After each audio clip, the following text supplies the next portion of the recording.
Great, so I'm going to go ahead and call the meeting to order at 6:36. Thank you all for being here. We had a long meeting last week. We covered a lot of ground. Hopefully we can cover a lot of ground this week and maybe not stay quite so late. That's definitely my intention. Nancy's giving me the evil eye. I understand. I understand. Thank you. So I wanted to get started tonight and just welcome Patrick Green. Hopefully you guys are familiar with Patrick. He's going to be our new superintendent, and he was able to join us tonight. So on his behalf, I thought it might be nice if we just went around and introduced ourselves. I know he's probably gotten to meet some of you, but there's a lot of new names and faces. So if you maybe just want to introduce who you are and what town you're representing, and I don't know, I guess if you're a school board member or a community member. We'll skip favorite foods, I guess, first. Caleb, do you want to go first? Sure. Caleb Elder, Starksboro School Board member. Hi, Patrick. I'm Katie, obviously you know me, from Bristol, and I'm community representing community member.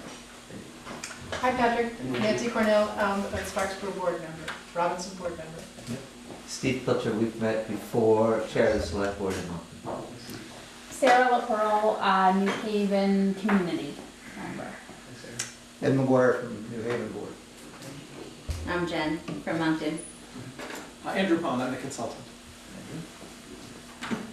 Hi, Patrick. Hi, Patrick.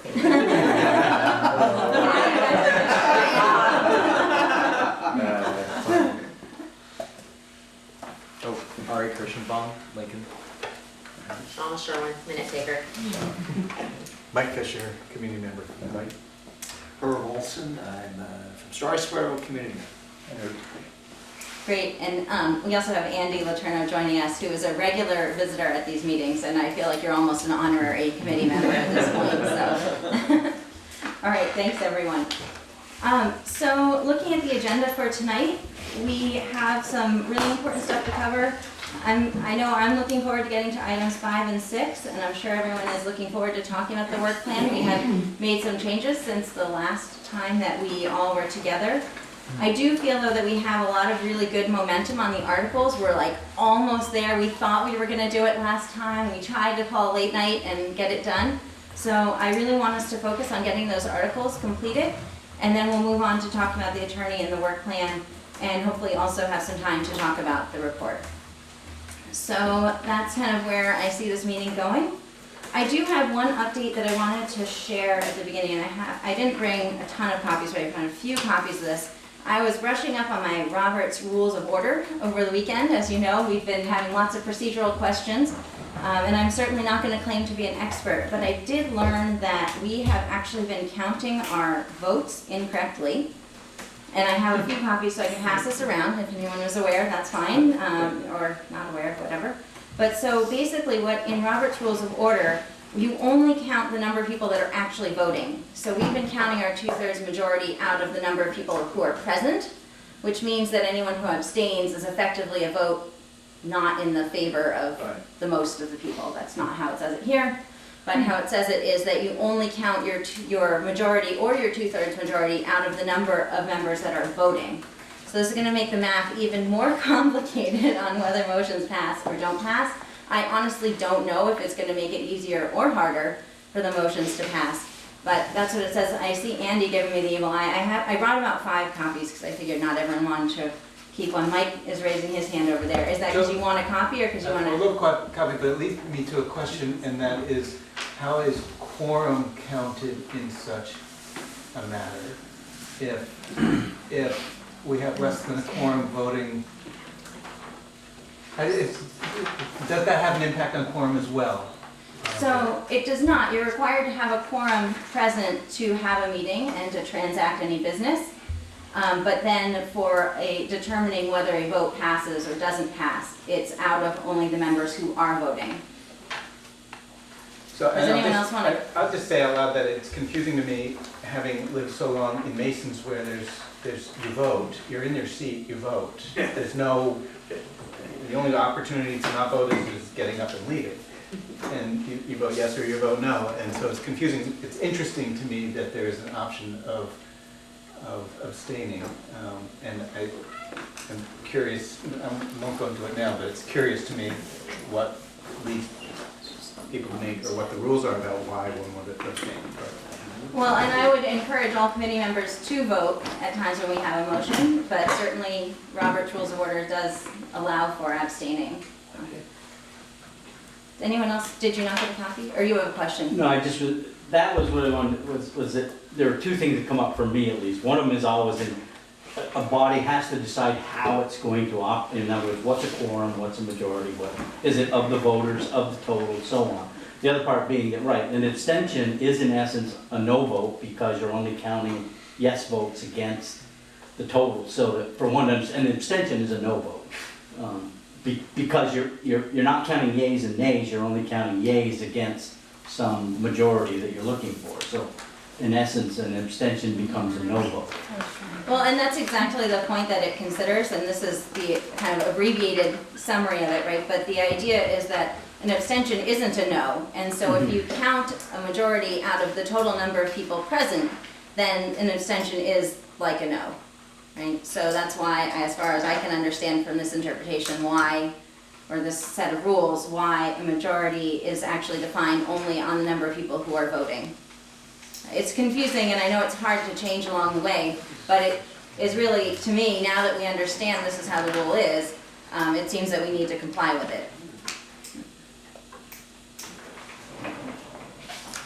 So, hearing no objections, we're going to move on to the next item on the agenda, which is the public comment.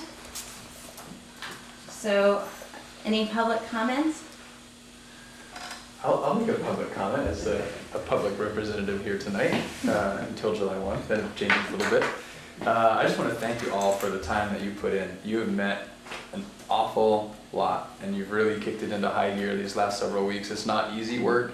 It's not straightforward work. We're living in the world of gray here. And I just appreciate all the work you're putting into this and the late nights and really trying to adhere to a timeline where we can make some decisions and move forward. So thank you. Great. Andy, did you have any public comment tonight, or are you good for now? No, I'm good for now, thank you. Okay, excellent. So, agenda item 3 is to approve the meeting minutes from our last meeting. And I want to start by thanking her for taking minutes, especially for such a long and detailed meeting, so I really appreciate it. I know you had to review the video to get some of those details in there, so that's above and beyond. Thank you. Yeah, so the only item that I even went back over the video, how about that, to figure out whether there was a second to that one motion at the end. And I didn't find that, but I think you said that you had noted something about, it was paragraph, Yeah, on Oh, did you item put number it in? 18. Did you change it? Yeah, I sent it to Karen, so my notes were okay. that Kate had seconded that Okay, motion, so fine. the version that's presented does have that filled in. What? Sorry, so Number 18. item number 18. Oh, 18. Yep, so the version of the minutes that was in the agenda packet does have that filled in, so that was just something that I had in my notes that we were able to complete. Ellen? So I'm not sure if on the end of the articles, the language of things that aren't, the reduction in staff is from before, but it's inconsistent with paragraph 12. Are you which- in the minutes? I'm sort of in the minutes. I'm in both of them because they don't match. Okay, so So paragraph 12 in the minutes says for recall rights for a period of no longer than 3 years.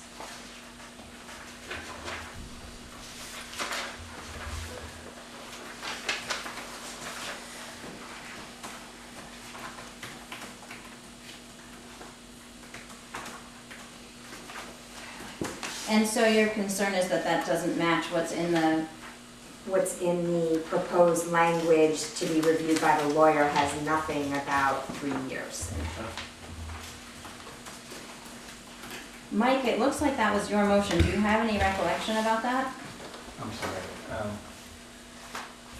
So in the minutes on point number 12, it says Mike Fisher moved that the committee ask the lawyer to be hired to draft language relating to RIF and recall rights that would make clear the intent of the committee that it believes RIF and recall rights in the existing contract are intended to be school-specific for a period of no longer than 3 years. No, I do not believe my motion was it was a suggestion that Nancy or somebody said it could be done this way, but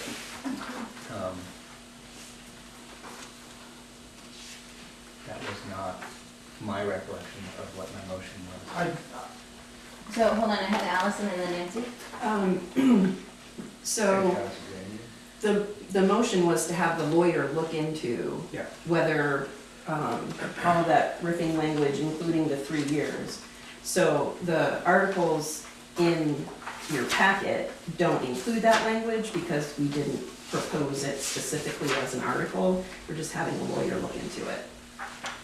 So I don't think we're changing it in our document for articles yet because we haven't changed any But language. this isn't in the article, it's what's gonna be reviewed by the lawyer, Okay. to me, so. Oh, I see If what you're that's saying. part of Okay. it should be here. If it's not, then it's wrong in the minutes. I remember that it was talked about. I don't remember whether it was part of what was voted on or not. Nancy? I just remember suggesting it, I don't recall whether it was a motion or not.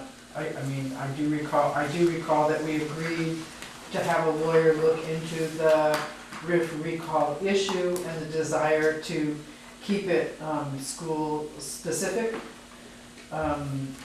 after the unified union is approved, if it is, but I don't recall the motion, and I'm sorry, I just don't recall what happened.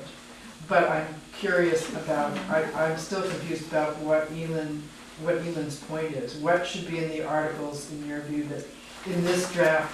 And by the way, it would be great, I would say, if from now on, any working draft of the articles have the date of when any changes that are reflected there are made, so that we know what draft we're looking at. I think that would be helpful, but what is your? So on page 11 of our packet, Yeah, there's proposed language to be reviewed with the lawyer.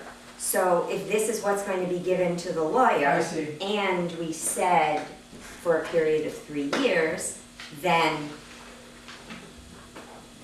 I think it should be in there. It's not specific language yet. Right, so my thought at this point, we're on the agenda item to approve the minutes, right? I think we're sort of in a gray area around that. What I'd recommend is we are very fortunate that we have video of meetings, so we can go back and clarify exactly what that motion was, which would mean tabling, approving those minutes for this week. I can take that action to follow up and confirm what the actual motion was. It is important that we get those things correct, and then we'll present these for approval at next week's meeting. Okay. So let me write that down so that I remember to do that. I guess I should ask, are there any other concerns about the minutes before we decide not to talk about them? Excellent.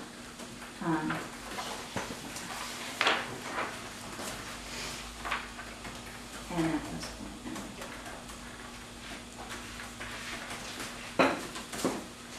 great.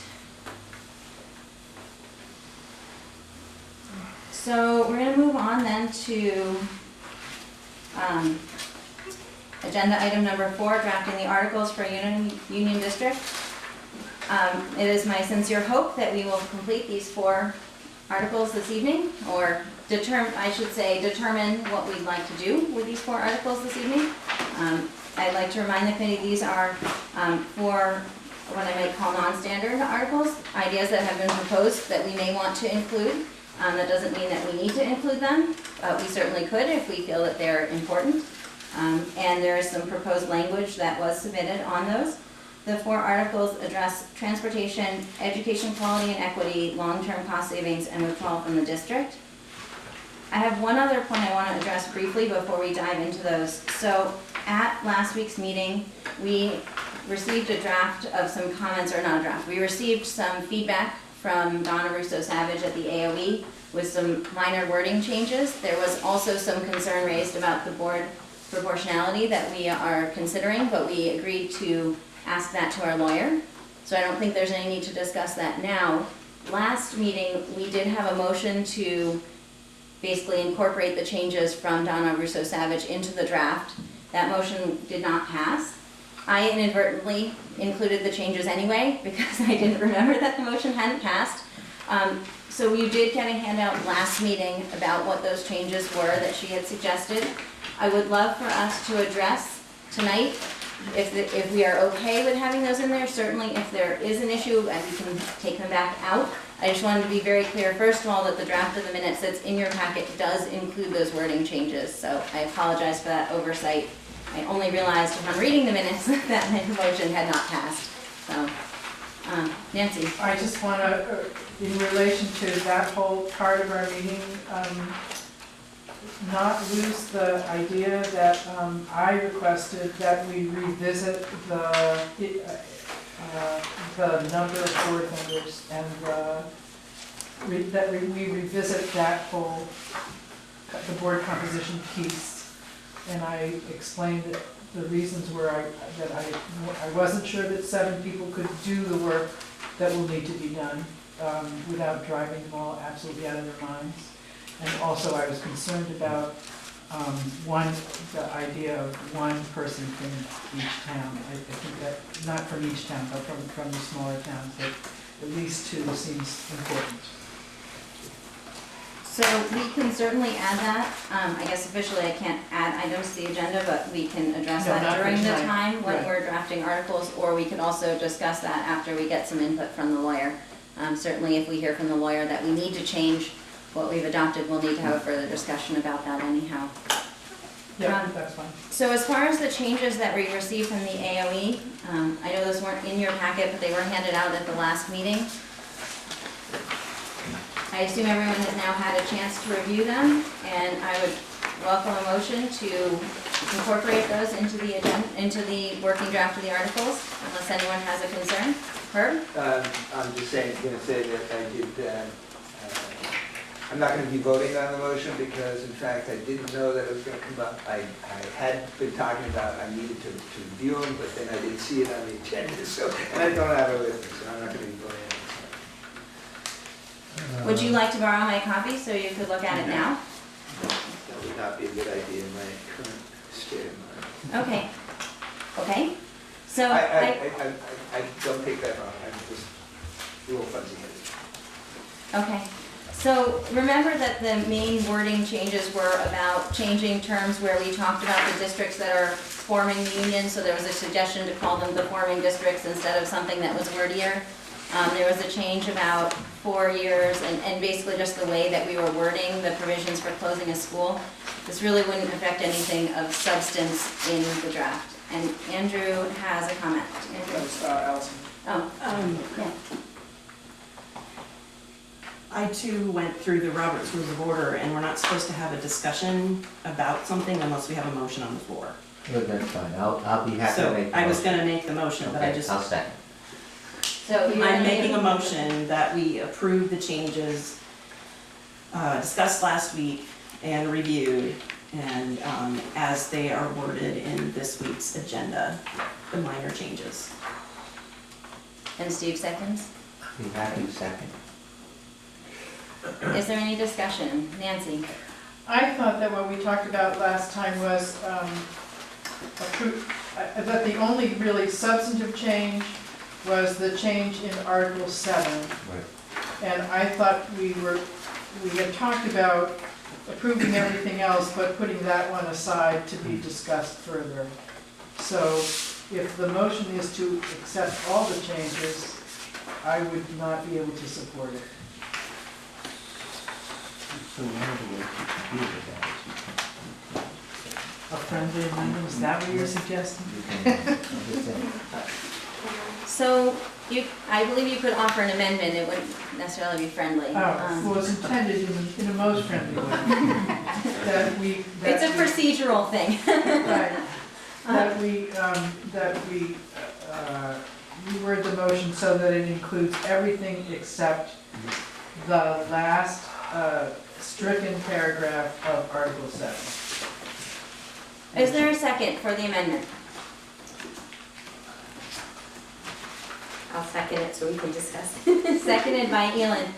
So so my Robert says, I should tell you that the amendment is to modify the original motion to approve all the changes, the wording changes, with the exception of the last paragraph that was stricken from Article 7, and our discussion now needs to be focused only on the amendment portion of that motion, not the broader motion.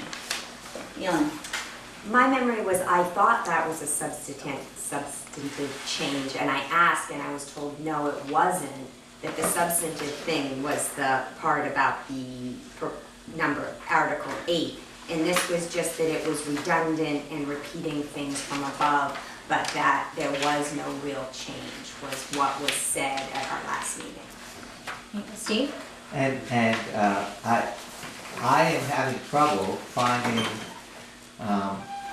in Article 7 the language that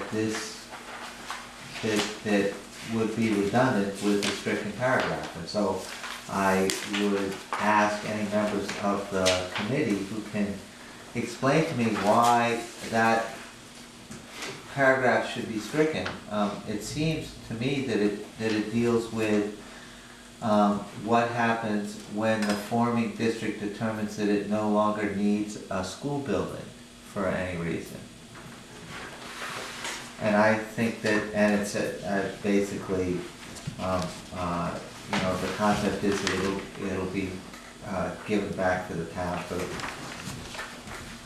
$1.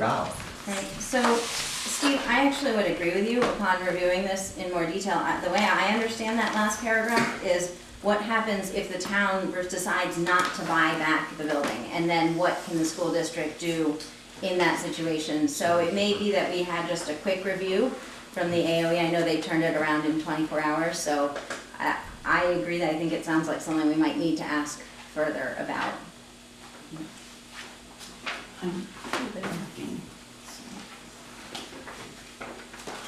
Andrew?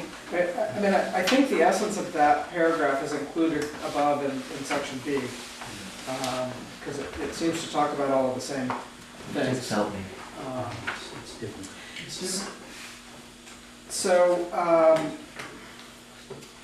the first sentence of that paragraph that was proposed to be stricken talks about in the event that you want to sell anything. And I think that begins under Article 7, subsection B. In the event that in a subsequent time, I think it's pretty much identical language there. So I think that it was viewed simply as being redundant. Gotcha. So I would also encourage the committee that our goal tonight is to have a draft of the articles that we can send to a lawyer, and to me it seems like we could ask the lawyer whether we should take it out if we're feeling uncertain about that. Nancy?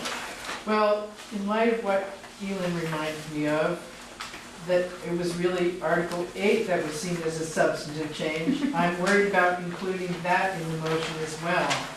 So I wonder if I can offer an even friendlier amendment, that we hold off on approving the language in Article 8 and the language on Article 7, but approve the changes that have been recommended by the attorney in the other articles. And I mean it truly in the friendliest way. Point of order. So we have something on the table in action right now. We can't really entertain an amendment to an amendment. So we need to settle this before we move. We're gonna get into the gray weedy stuff fast. Okay. I would like to comment that I don't believe that Article 8 has any suggested changes in it. In this version that we got back from AOE, there's no markups in that section. It was more a broader concern that that's something we should talk about. So I feel comfortable that the motion isn't going to change Article 8 as we currently have the motion on the table, because there are no proposed changes in this. And it isn't going to change our ability to revisit Article 8. Right, that's right. And in the interest of time, I'd say leave the language in Article 7 that's been stricken and prove everything other than that. Great, are you guys ready for the question? Okay. Okay, so we are first voting on the amendment to the motion to modify the motion to remove the part of the motion that appears, I don't know, Shonda, can you tell me what it, can you read it for me, please? What Nancy? the actual amendment part of it? Nancy Cornell Yeah. moved to modify the original amendment and to strike the last paragraph of Article 7, seconded by email for. It's the original motion, not the original amendment. No, that was your amendment. To strike that paragraph from the approval in the original motion. Right. Okay.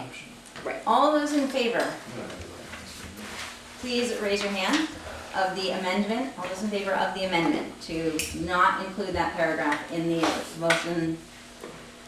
Okay, 1, 2, 3, 4, 5, 6, 7, 8, 9. Okay, we have 9 in favor. All those opposed? 1. So this is you're voting against changing the motion to remove that paragraph. 1 opposed. Any abstaining? 1, 2. So 9 to 1 to 2. So that is a 2/3 majority, so that motion passes. So the amendment passes. So now we will visit the motion, which is to accept the changes, the wording changes submitted or from the AOE, with the exception of the last paragraph under 7B. I'm sorry, you guys. No, that's fine, that's perfect. Okay, so that's what we're voting on now. So all those in favor? 1, 2, 3, 4, 5, 6, 7, 8, 9, 10 in favor. Any opposed? Abstentions? 1, 2, so we've got 10, 0, 2. Excellent, so that motion also passes. So thank you. So now we are pretty clean and clear on the draft that we have that does incorporate those wording changes. I will be sure to add back that last paragraph under 7B, which was stricken. It will be returned. It will be unstricken or something. Okay, so moving on, we have the 4 proposed articles. Those are in your packet. They follow the working draft of the articles. The reduction in staff also appears on that page, although as we mentioned earlier, that we have agreed we're going to ask the lawyer about the advisability and the feasibility of including some language about that. So we will have further discussion on that soon. So would we like to address transportation first? It appears first on our agenda. Transportation? Allison? I make a motion that we include in our articles of agreement the proposed language under transportation. Is there a second? Are you seconding? Indeed. Seconded by Nancy?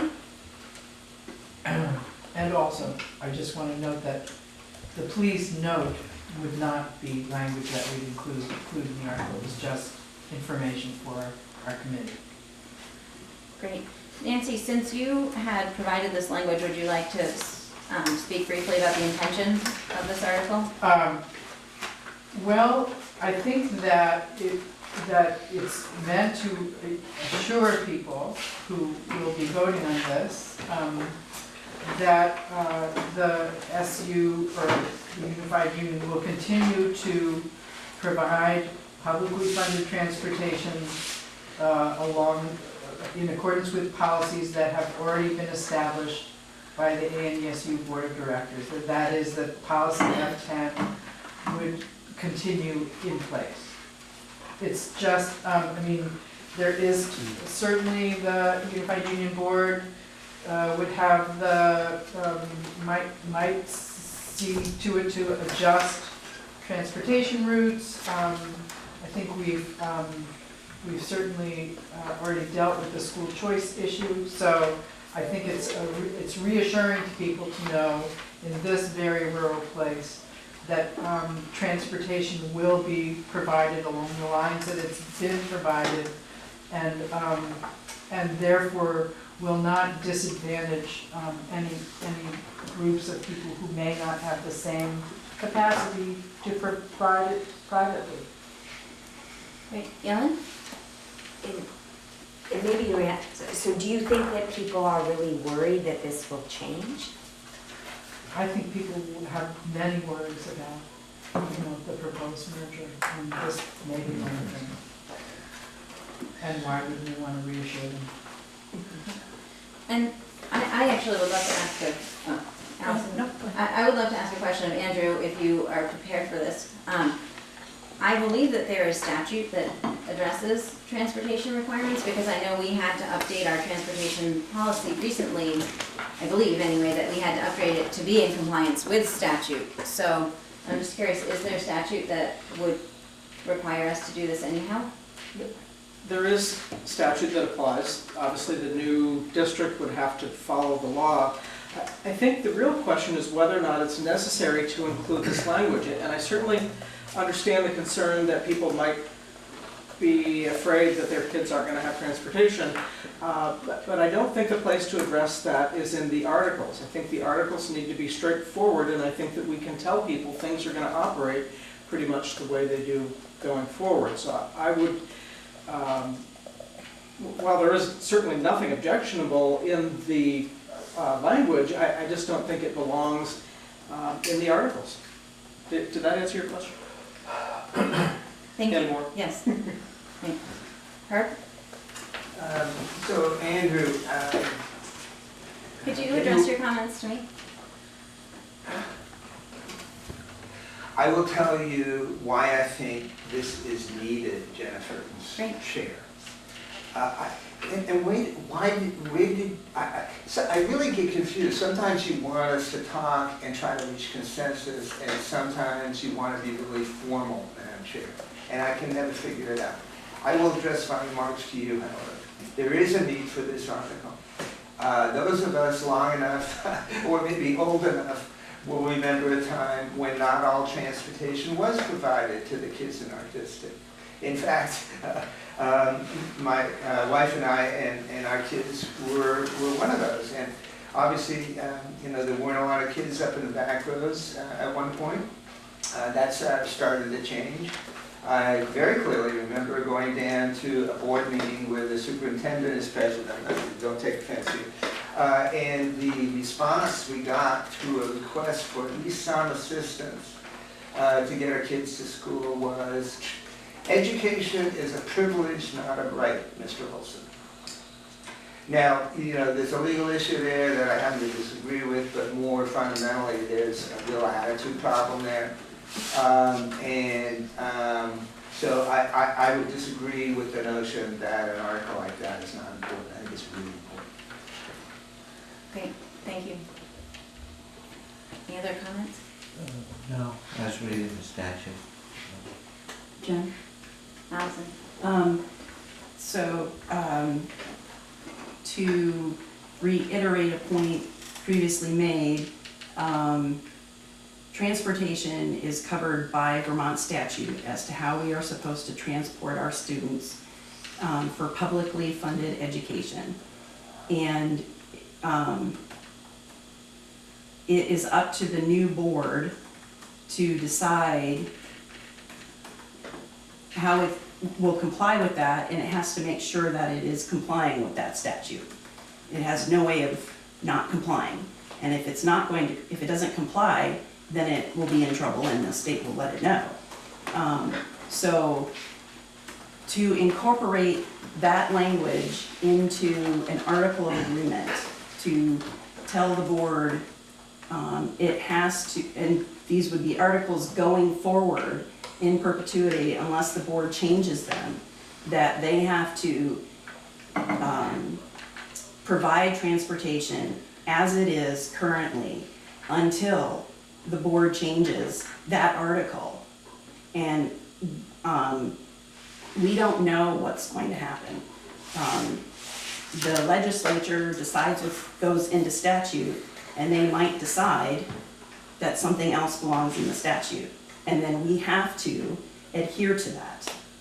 And we have no choice. But it could potentially go against the article specifically addressing transportation, which would be an extremely unwelcome, unintended consequence.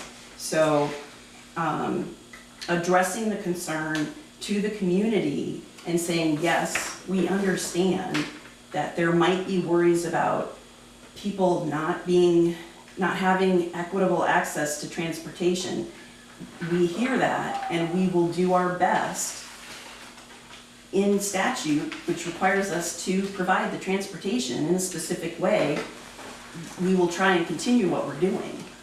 But to put it into an article that binds the board, the new board, to that specifically, to me is not appropriate for us to do. And we need to stick to putting together something that will, the articles of agreement that will allow the new board to function in an efficient and effective manner for the best interests of our students. And to make that known to the community is fine, but incorporating it as an article of agreement is not appropriate. Mike? Can I read it from statute? Yeah. Absolutely. Title 16, Chapter 27, Subchapter 001.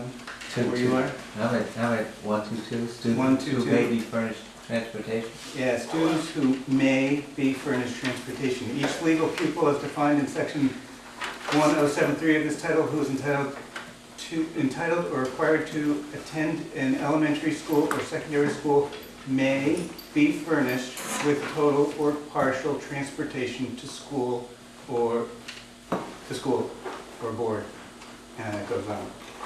I read that clearly. So I read that clearly to say that our current school board and future school boards would have a choice to offer transportation or not. And so I think, and I sure do want to bind us to the most basic equity that is getting kids to school. I don't have any problem with that standard. I can't imagine what could possibly change. Maybe there'll be nobody living up on Herb's Road in the future, but I have no problem binding future boards to that, what I think is the most basic level of equity. Okay, Steve? So, in fact, if you go a little further, it talks about school boards shall adopt a transportation policy. The policy shall consider transportation needs of students, including such factors as age and health of a student, distance to be traveled, condition and type of highway. So, what you need to be very careful about is that you don't force the new board to do such things as go up a class 4 road to pick up somebody at the end of a class 4 road in the school bus. I mean, I worry about, and I've had this problem in some of the other things that we've considered, that we keep doing two things. Number one is we're trying to put too much detail into our articles. And the second one is that we're not allowing for evolution in our articles. And Nancy wants to go revisit the board makeup, and I think that's not a bad idea. I'd like to revisit at some time the school choice on the same basis. But, and I see by the minutes that at past 9:0, late at night, I think there are some things to talk about there. There will be opportunities for me to bring that up when we review the articles in completeness. But, so what I'm saying here is that I'm worried that this language is too much detail for what belongs in, if you will, the constitutional makeup of our articles of agreement. Thank you, Galen? And I'm almost worried in the other direction, and I don't know the transportation policy off the top of my head by heart, but that you wouldn't want to lock us into a transportation policy that limits what transportation is done either. So if we're saying in accordance with the transportation policy that already exists, maybe maybe you wanna add to, a future board wants to add to the transportation policy, to have to go back and do this whole massive vote to override something that I'm seeing is really lasting like this. Great, Nancy? Well, it is an equity issue. I think you've heard me say before that we already have some equity issues in our SU related to our how transportation for after school is made available and to whom. So it's not, it is an issue that is pertinent in the present. But if you read policy F10, it basically says that the superintendent will establish routes, and it says what the superintendents will consider in determining those routes and stops. It isn't limiting, but because it's an equity issue, and because it's particularly an equity issue for people who are, for families that don't have means, the means that other families do, I think it's important to say it, and I don't think there's any harm in saying it. So the committee will decide what the committee decides, but I think it's important. I mean, equity is one of the goals of the legislation. Or at least that's what the legislature said was the goal. Great. Herb? So Mike reminded me of the actual statute that the superintendent at the time used to say, that this was a privilege, not a right. And some of the members on our hill, did have needs to get the kids down. Some of them definitely did not. This is pretty mixed demographics. So I was reminded of that statute. That's exactly the statute that the superintendent said, privilege, not a right. You don't have the right to transportation to your school. Great, thank you for all the discussion. I would like to remind the committee that we do have 4 articles to talk about tonight. And I see that my times on my agenda got messed up. My hope is that we're going to finish those around 8 o'clock. So if we have a hope of doing that, we should move towards a decision. We do have a motion on the table. The motion is to adopt the language as presented in the draft. Is there any further discussion? Great. All those in favor of adopting the transportation as an article as presented in the draft, please raise your hands. 1, 2, 3, 4, 5. All those opposed? 1, 2, 3, 4, 5, 6. And that leaves just me abstaining, so now we have to do the math. I guess it doesn't matter, because it's not going to pass whether I vote or not. So the motion fails. So this language will not be added as submitted. Steve? Madam Chair, I wonder if we could add that language to our report.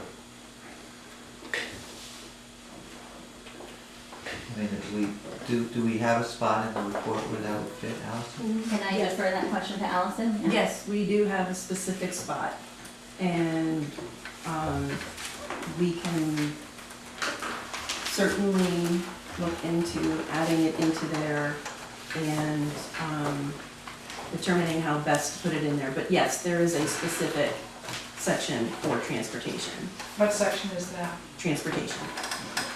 Oh, it's a section 4 on transportation. Yes. So, my suggestion on that would be for the folks who feel very strongly about having language in somewhere in our document to email me some language, and I can try and sync it between those that and those that want it, and see if we can incorporate it accordingly. And the committee comes back and reviews the report, and if it's not there the way somebody wants it, then it's up for discussion. But via email would be best. Nancy? I would like to make note that I just think it's so interesting that this is identical language to language that has appeared in articles that have been approved by the Agency of Ed and the State Board. So I'm very surprised, and I would say disappointed by the reluctance of the group to include this as an article.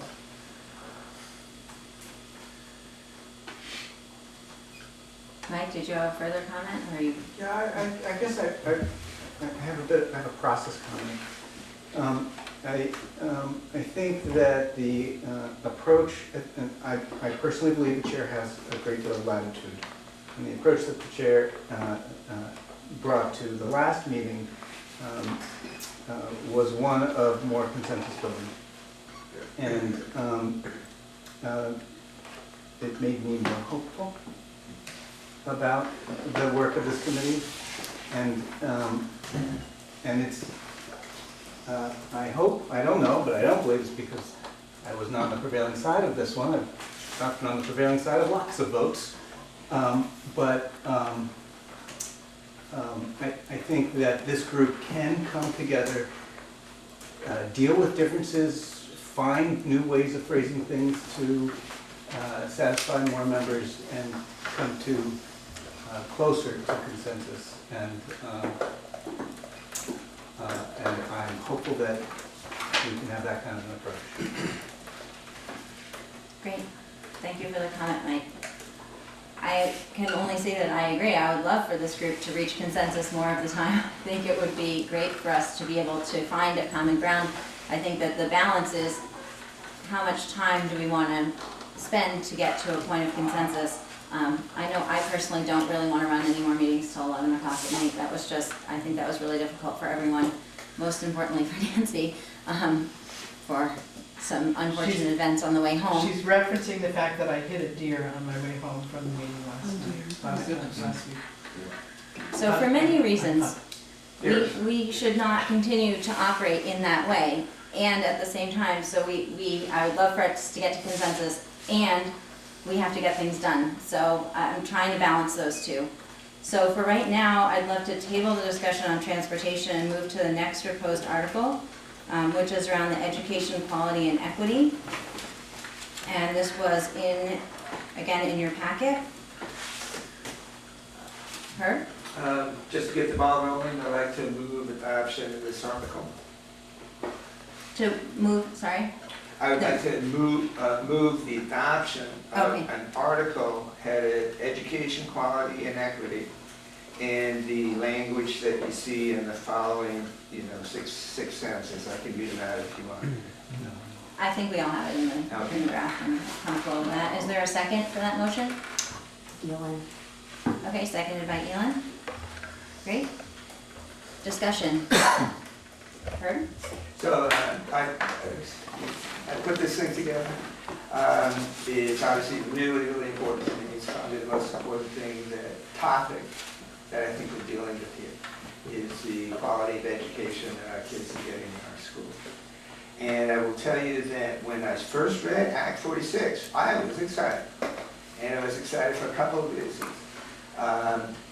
Because they focus on quality, and they specifically mention that it wasn't just quality in a vacuum. It was quality in terms of educational opportunities that kids in one district receive in comparison to other districts. Because the statewide qualifier in that Act 46 bill, I felt was very meaningful and very powerful. So it really is all about quality to me, and some people may differ with me on this. I am convinced that there are schools and school districts, whether they're high schools or elementary schools, who do provide a better quality education to their students than we do in our schools. That has nothing to do with how hard people try or the quality of the teachers and all that. I would stack up our teachers against anyone anywhere else. But there are simply historical reasons political with a small p, local politic reasons, why we have not made as much progress as I would hope. And I know how hard people have really tried. Nancy in particular, some of the superintendents I think have really, really tried. On the other hand, you know, those are the people that are trying hard, and I hear leaders saying, you know, we really can't raise the bar in terms of grading because the community won't accept it. Or, you know, we're going to send home a kid with a fill-in-the-blanks history text in 10th grade. So even though all these good people trying really hard, we never get there. So this is why that particular provision in Act 46 was really important to me. Is why I was hoping that we were going to spend more time on metrics and data, and we just haven't been able to do that. I will tell you that if there's a demonstrable showing that centralization into a union district will significantly improve the quality of education of our students, sign me up. In fact, I would be adverse to joining Chittenden South if that's what it takes to get a good education for our kids. Again, I'm not denigrating all the efforts that are being made by people in the district. I think there just is a gap. And that's why I constructed this. You can say, well, it's just a report. But I think the exercise of constructing metrics in order to compare how we're doing with how other schools are doing that we consider to have a good reputation is a good one. And reporting that out to the community on an annual basis is an excellent exercise. So Great, thanks for your that's what I'm comments. offering now. Thanks for your comments. Other discussion? Nancy? I just want to, I just think it's so interesting that Act 46 talks about education quality and equity, but the mechanics that are built into the law really are focus on, to the extent that they do, education quality and equity within sort of a prescribed set of districts. And I think what this article does is say, yes, education quality and equity are important, and they're important statewide, and we'd like to create a set of steps that would help us really look at that in collaboration with the Agency of Education. I mean, the Agency of Education is developing metrics around the education quality standards. It isn't something that would have to start from scratch, but we'd be asking the agency to systematically help us take a look at comparisons and help us think through what we might need to do if we find that there is inequity between us and comparable places elsewhere in the state. Great, thank you, Nancy. Sarah?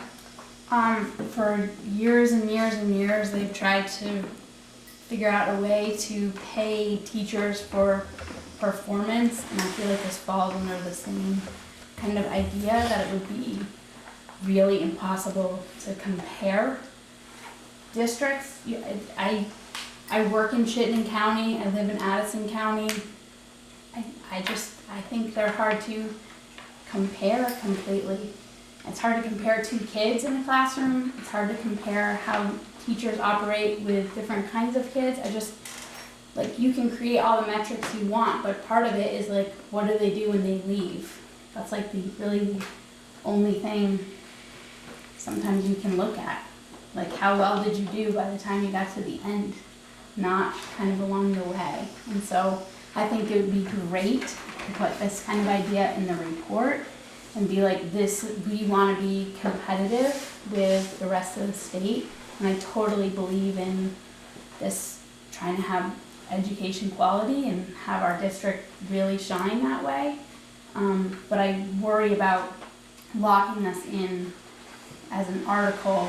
I'm not actually sure if it really says what they are supposed to do with it. And I don't know if we should say, oh, we should be compared to Chittenden South, because we're not Chittenden South. We're different. Great, thanks, Sarah. Steve? So, and I'm a community member, I'm not an educator, nor am I a member of a school board, so I'm probably talking, as they say, out of school. But developing these kinds of metrics is, I mean, we all understand that the education that a kid gets is a multivariate problem. I mean, it's not just what he or she is exposed to in their school. It's about their social economic environment. It's about how much they read. You know, what their peer group looks like. I mean, it goes on and on and on. I am very sympathetic to the thought that says it would be great to establish metrics. I think it's these metrics are things that I would love to see across the state.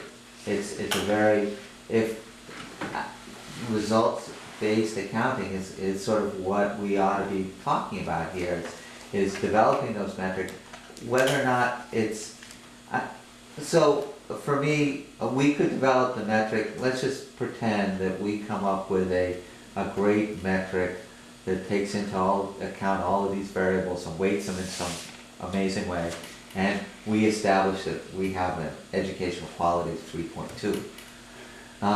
It's hard for me to imagine that we are going to be granted the same kind of access to go into Chittenden South Unified Union and do the same thing. I just can't, that's the place where I get hung up. Great, thanks, Steve. Ari? Thank you for giving me the chance to speak, even though I'm a non-voting member of this meeting. I think that this might be an opportunity where we can use the idea of expressing our intentions as a study group might be really helpful. Because I do not believe that we can invent a metric, but I think that maybe there's some agreement among the study group that equity and quality are things that we are most enthusiastic about as a study group. And that in forming the new district, what we would hope to do is to present as a principal charge to the forming district and to the administrators that that some form of equity and quality control is established within the first few years of operation, and that these equity and quality metrics include variables outside of our immediate Addison Northeast School District. And I think that that is in the spirit of the statement here, that we're looking for some comparisons, some yardsticks that exist outside of our immediate school district. Thank you. Thank you, Ari. I think I saw Caleb's hand. Do you still have a comment? Yeah,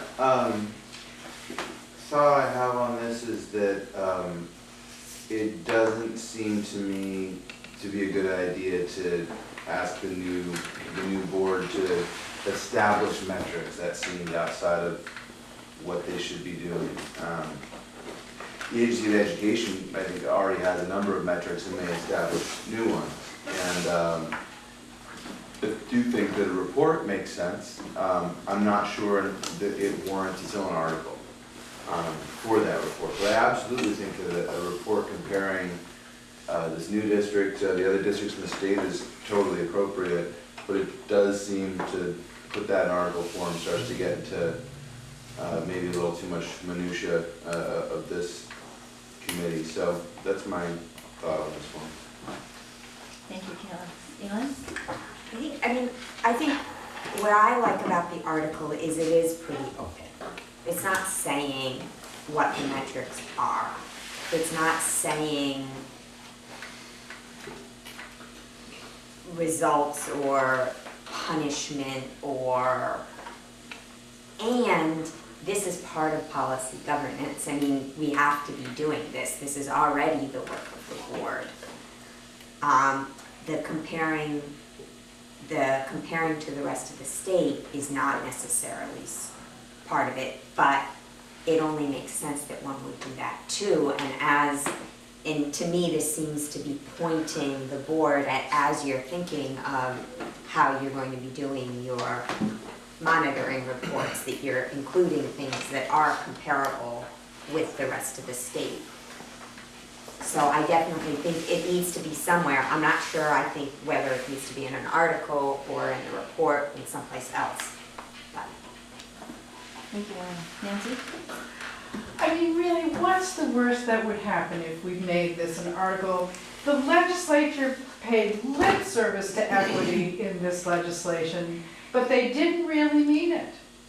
But we do mean it. And why, I mean, what's the worst that could happen? We could try it, we could try to make this work, and maybe the agency would say, no, we don't want to collaborate with you, or no, a lot of things could happen, but why wouldn't we just want to try? What are we, I mean, I've heard people say, oh, it wouldn't work. I've heard people say, well, you know, this has been tried before. Why wouldn't we go for it? I mean, for goodness sake. It would be in the interest of our kids. Thank you, Nancy. Any other discussion? Kate? I guess I just agree that, I look at my own family, I have 4 kids raised by the same 2 people, fed the same food, basically. I have a high-achieving firstborn daughter, I have a secondborn that's also similar. Thirdborn needs extra help and will fight me tooth and nail. 4th is entirely different in herself, self-motivated. I just think, yes, they're different, yes, they're coming from a, you know, their own space, but why don't we try to make what they're given the same? And I agree, maybe we should not say that we want to establish the quality metrics. Maybe we want to make sure that they're looked at and other ones that are already established. I don't know, maybe the word. Thanks, Kate. Sarah, were you waiting? No, go ahead. I believe we do have metrics. We spend a lot of money in this state and our various school boards testing the students to find out how they do against others in the state and in the nation. We get very competitive about the results of those. And we look forward to seeing them, and each year the quality of the metrics gets better. Beyond that, I can't imagine any other special metric that we need. Andrew? I think education and quality and equity is pretty much the whole reason that we're here and the whole reason that we're talking about the change in governance. And I think that the majority of this committee would agree that a change in governance will enable us to deliver better quality education and to be more equitable. My concern with the language here is not in what it says, not the goals and aspirations that we have, but that, as some other folks have said, it asks for the Agency of Education to do certain collaboration, it asks for comparisons, it tells the new board that they have to have a report. On top of all the other stuff that they're required to put in the report, they have to do some other stuff here. And it's all good, important work, but that work is best done between the new board and the superintendent to figure out how to best get that work done. And I just think asking for there to be specific comparisons and for the agency to work together, it's not a bad thing, it's just not, I just don't think it's going to be helpful to the new board. Thank you. Thank you, Andrew. Herb? Yeah, just to comment on a few of the comments. I think the notion that our demographics control what we can do with our kids is wrong. You know, I don't think we can use the fact that our demographics might not measure up to, you know, culture, Chala or whatever. I think that obviously demographics are meaningful. You know, you have to do things. You have to play with the cards you're dealt, but the goal still has to be the same. And I worry, I've heard this before, you know, we can't do what they do in another district. Our kids, you know, they can't do this.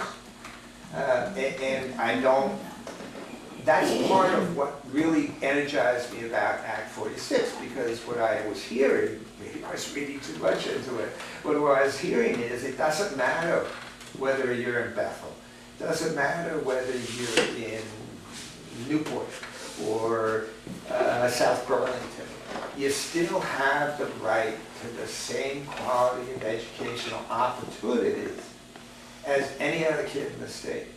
And you know, you're absolutely right. We do testing up the laws. I'm sorry, Madam Chair. I spoke to a committee member. We do have a lot of testing, and I don't think we're deficient in terms of performance testing. What I don't think we've been able to come up with is other metrics that talk about the inputs as well. You know, what are you offering in terms of, you know, how are you measuring the rigorous, you know, is it a fill-in-the-blanks test or is it a thoughtful essay test? Those are very different expectations. I totally agree. We've got a lot of testing, performance measurements, you know, those are out there. I'm thinking of different kind of metrics, and I think it's all about accountability. If we really mean that it's, if we really think, or as you know, as we say, the majority of the committee believes that consolidating our districts is going to result in significant improvement. Well, number one, I'd like to see how it's going to happen, but number two, it should be easy. Great, thank you, Herb. So I know we have some other hands up at the table. I want to encourage us to move in the direction of making a decision, and I'd like to encourage the committee to think about the question of not do we value education equity. I think that's not, you know, we all want our students to have an amazing education. My kids go to school here. I want that. The question is, does this committee need to write something into the Articles of Agreement, the constitution of our new unified union, that says we value equity, that says how we're going to measure equity? You know, so do we need to write this in, and if we do, to what extent? That's really the question that we all need to resolve here tonight. So I think, Allison, did you have your hand up? If you didn't, it's okay. I did. Okay. Yes. So the Agency of Education has adopted education quality standards with specific metrics that all schools are required to meet. If this were an article, this would be reinventing their wheel by determining our own set of metrics. The Agency of Education is rolling these education quality standards out across the state, and they've had pilot projects, pilot sites where they have been implementing this. One part of that system of review includes actual site visits to pass as a school. This is a newly adopted system, and the Agency of Education is still figuring it out, but they have their set system of metrics. They have metrics, and we as a district have to figure out the best way to implement those educational quality standards to address the unique cultures of our schools. We can look across the state for best practices, but to put this into articles of agreement that binds or ties the hands of our new board and superintendent to this specific language and not be able to develop policies to fit our district, I feel is not advisable. The superintendent have to be able to develop their own ways of meeting the metrics that the Agency of Education has put forward in their education quality standards. And I don't see where we need to put it in an article of agreement that, again, ties the hands of our new board and our new district superintendent to decide the best way to provide an equitable and meaningful education to the students in our district. And it's up to the new board and the superintendent to decide how to do that within the required education quality standard metrics that the state has already implemented, and it's being rolled out. And I don't feel like we need to put it in an article of agreement. Addressing it in the report is a great way to do that, but tying the hands of the new board and our new superintendent is inadvisable. Thank you, Allison. So I wonder if this committee might like to entertain an amendment to the motion to change the language to be adopted to be something that's a bit more aspirational and broad about how we value, I'm looking at my notes from what Ari said a while ago, about valuing equity and quality, and suggesting that metrics would be developed that would compare, would report on progress both within and outside of the district, and whether something along those lines might be something we could find some consensus around. Just a suggestion, an idea for consideration. How about that? Mike? I actually see the language in front of us as being very much that. I agree with what Elin says. It said earlier, that we're going to ask our board to establish quality metrics. That doesn't mean that we don't establish the quality metrics that the state board is moving forward on. It just says that we need to have a thoughtful conversation about what's best for our schools. And it's totally reasonable to say, what, the state's doing a great job, we're going to establish those as our quality metrics. It's also reasonable for us to say, boy, that's a good step, but we also want to do this, X or Y. So I think it is permissive. It requires that we have the conversation. And I also very much appreciate the accountability aspect of it as well. Thank you, Mike. Is there any further discussion? Patrick?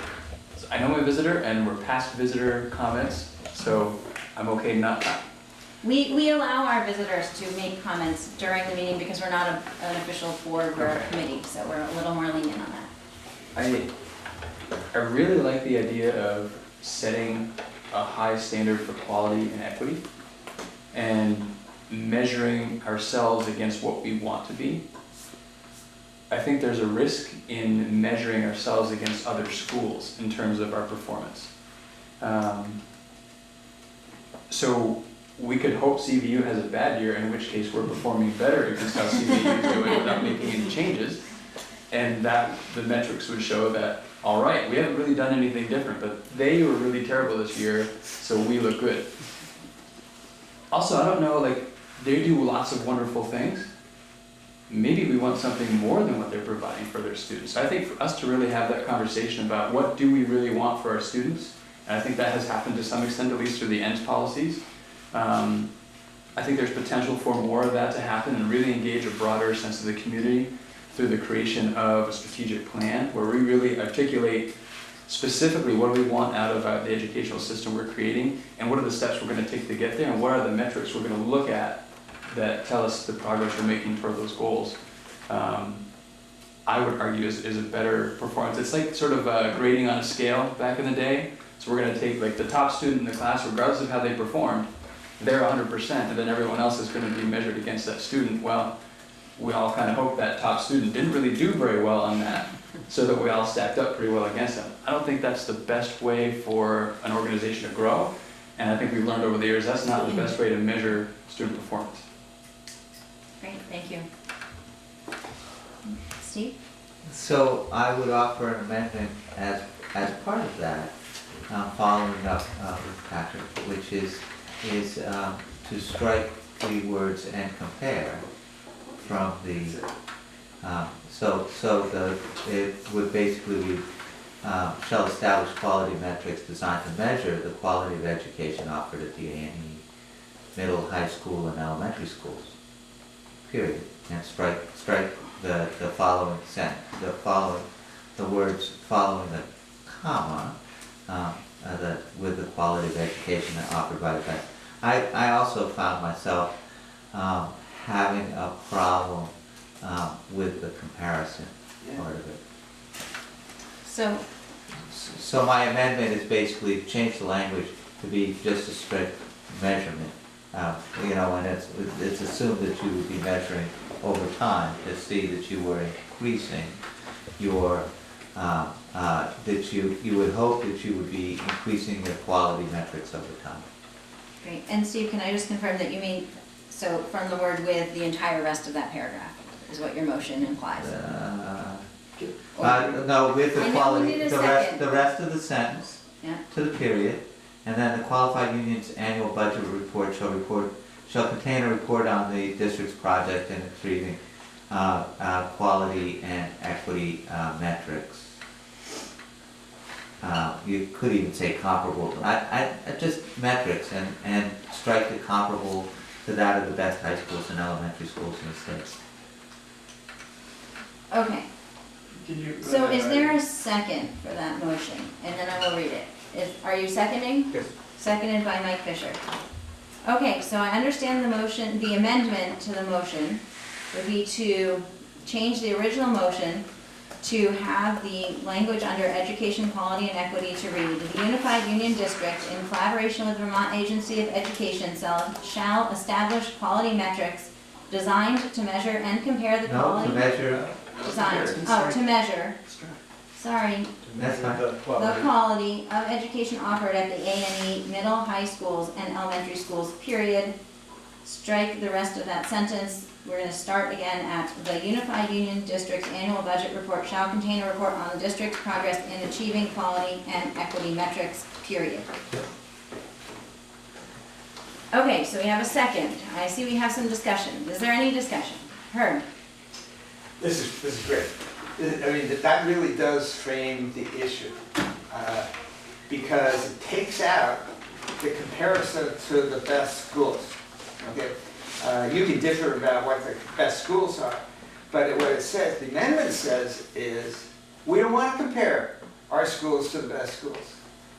I don't know why you want to do that, but it really, the amendment fundamentally alters the point and the purpose of the original article, which is to set up some type of accountability mechanism so that instead of our just looking at ourselves and how well we're doing, there you have a standard, a norm, you have whatever good schools, you have that, and you can compare. Comparison is the whole point, in my view. Thank you, Herb. Nancy?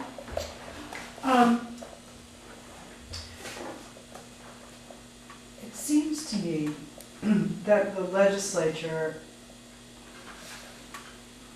talked in Act 46 about equity. They didn't really want us to talk about equity outside of our particular SU or realm. They actually, to take a cynical view, the legislature didn't have the political will to face some of the serious issues around economic inequity across the state. The legislature didn't have the political will to, for example, consider moving the funding of schools to be less property-based and more income-based. Can I ask you to focus your comment on the amendment? Yeah. Great, thank you. They are focused, I think. So without lacking that political will, the legislature said, yeah, we're for equity. You guys go Could we please fix it just have one within your, conversation at the table? Thank you. you guys go fix equity within your SU. We're not gonna touch the equity issues that are statewide.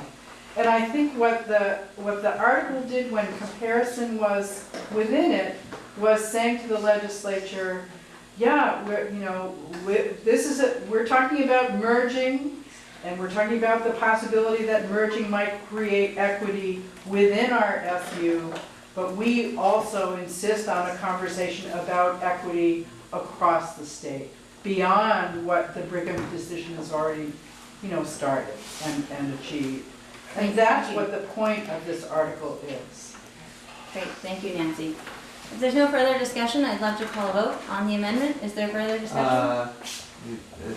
Let these guys come back. Great, so I'm going to call a vote on the amendment. So the amendment is to change the original motion to adopt the education and quality amendment. Do you guys want me to read the whole thing again? as read previously? All those in favor, please raise your hands. Of the amendment? All those in favor of the amendment to change the original motion? Okay, so that's gonna be 1, 2, 3, 4, 5. In favor, all those opposed? 1, 2, 3, 4, 5. All those abstaining? 1, so we got 5, 5, and 2. So the amendment does not pass.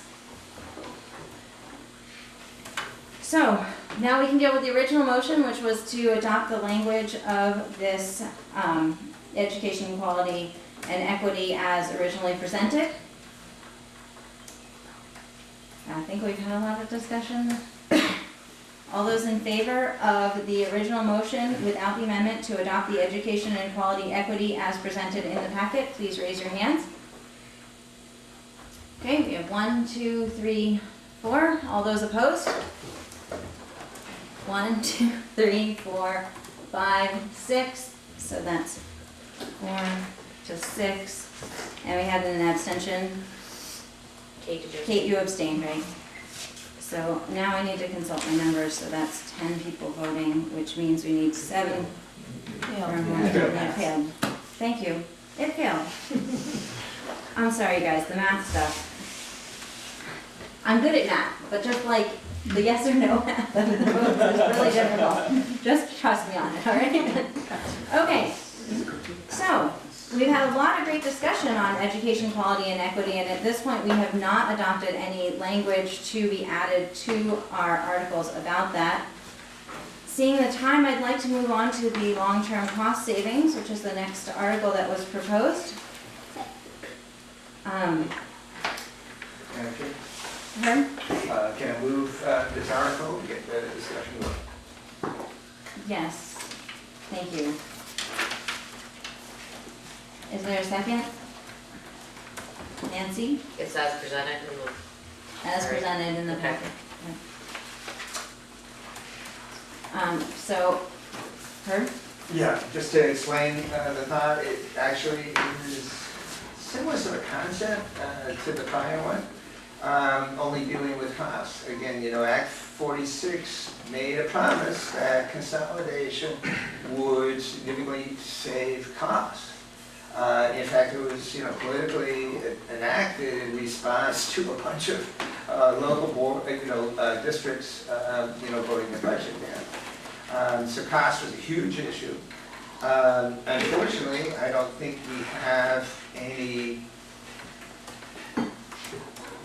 evidence that convinces me that there are going to be substantial cost savings from what I've seen. I haven't seen the material that was distributed this afternoon, just haven't had time to read it. So the idea is, you know, let's count cost savings, set a goal that there should be some cost savings.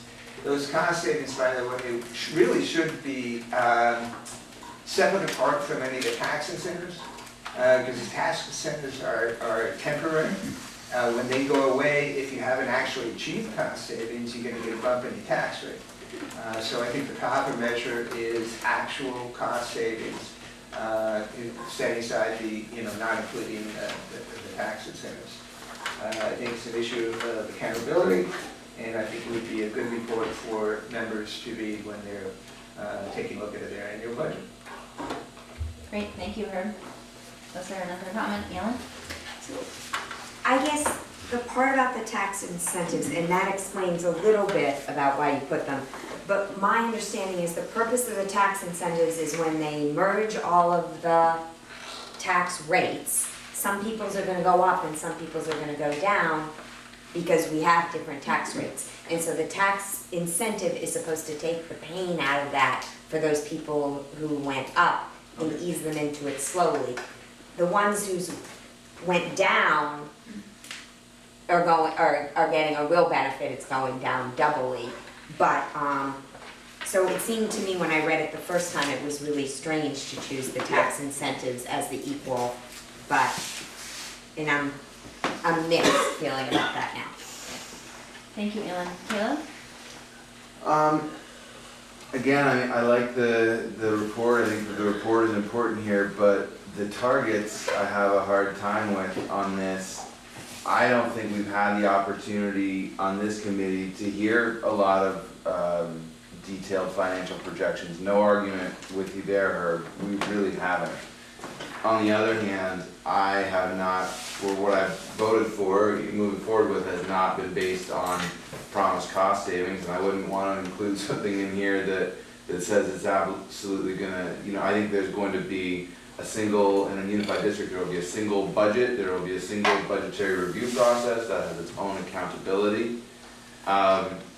But yeah, I don't think that there's anything that I feel as a committee member voting, hopefully for these articles eventually, that I'll be saying, oh yeah, this is absolutely gonna save X dollars, or else it won't have been worth it. That's not the nature of this decision to me, and it is true, we haven't had the data. If that was the nature of this decision, we would have had insufficient data to really dive into it, in my opinion. I think that's true. It's just as this process has gone on, I've seen it as more of a response to governance, more of a response to population changes, and of course, planning and hoping and expecting some budgetary savings. But in Allison's report, I think what's $70,000, and we're talking about are some of the projected savings in the shorter term. We'll get that number correct, but we're talking about small enough numbers that to put something out there and say, and here we are, getting closer to our savings goal, just feels misleading to me about at least what this decision is that we're making here, and really what it's about. Thank you, Caleb. Nancy? I think it's going to be really important to make sure that cost savings that we project are, that we're not promising anything that we're not pretty darn sure about. And with that in mind, if we do that, I don't see that there would be any problem, doing what this article says. I would say that in RSU in the past few years, we have consolidated special education as a result of a state mandate. It's relatively recent, 2 or 3 years old, but we have not realized any cost savings from that. We have consolidated our food service, and we have not realized cost savings from that. We consolidated information technology, and there was some cost savings from that, and they were achieved by either letting people go or drastically reducing their pay. I'm not saying that those areas, especially consolidation or technology consolidation or food service consolidation, were bad ideas, but I just think they're good examples from our own history that show us that while there may be advantages to consolidating, they may not be financial. So I think it's important to be very realistic about what we project in anything that's written, about what our targets are and how we expect to achieve them as far as cost savings. And if we do that, I don't see any harm in reporting on whether those cost savings are achieved. In fact, it seems that since accountability and transparency are key goals of this legislation, that doing that would be very, very important. Great, thank you, Nancy. Is there any further discussion? Mike? I appreciate that some of us speak a lot. I think Caleb's comments are interesting, and I appreciate that it's not the cost savings that are important to him. I realize I'm talking about a member. And so I think if it weren't for the legislation focus on cost savings, or if the committee is not going to use cost savings in promoting this initiative, then that makes sense to me. But I think cost savings are part of the conversation, certainly part of the legislation. Motivation and I would guess will be part of this committee's conversation with the community, I presume. And so if I'm right about that, then I think setting a benchmark of what we believe, and being public about it, and getting some feedback just makes sense. Okay, I would love for us to move to a vote on the motion soon, if there's not gonna be an amendment. I see we have a couple more comments, if I could ask you to keep them brief. Nancy? What Mike just said makes me wonder about whether we want to table this one until we know what cost savings targets we are endorsing as a group. And I guess that might change what the wording of this would be. It might change our feeling about whether we want this to be an article. Well, Nancy, I would say that procedurally, we will certainly be reviewing the articles again in the future. However, our goal is to have all of our expected articles drafted tonight. I am very hopeful that at a later point in the meeting, we're going to be selecting a lawyer and that we will be able to begin working with the lawyer on that language. So my goal is to have the articles, at least as we best know them now, not tabled, but at least with the intention of what the board would like to see, even if it's an idea that could be drafted in conjunction with the lawyer. So I think you're saying that if we voted this in, we might find out later that we might want to take it out, and we have the opportunity to do that, and vice versa. I suppose I'm saying that, yes. Steve? So I have no problems with establishing cost savings targets. My only issue is with the second sentence of this particular language. The cost saving targets, including how the targets will be achieved, shall be at least as great as any tax incentives offered upon the creation of the unified union. So that is saying that our cost saving targets would have to be at least, if I understand correctly, 8 cents. Well, That's what that What 8 says. cents would yield, not actually 8 cents. I understand. So your concern is that the wording is unclear? No, it's very clear. It's actually quite onerous. And in fact, I would offer an amendment at this time to strike the second sentence from this language.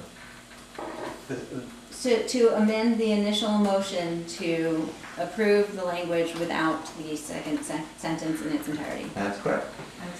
Seconded by Kate. Herb? So the reason why I thought that second sentence was appropriate is because the tax credits are temporary. If you don't even achieve savings equal to the tax incentives, you're gonna get hit with a real big tax bill at the end of the 4 years. So I think what I was trying to put forward is the concept that it needs to be real incentives as opposed to just real cost reductions as opposed to new money coming in. So that's why I thought that second sentence was important. Great, and I might like to add that the way that the actual tax rate gets established is incredibly complex and takes in many factors, and we've had years where our budget has gone down and our tax rate has still gone up.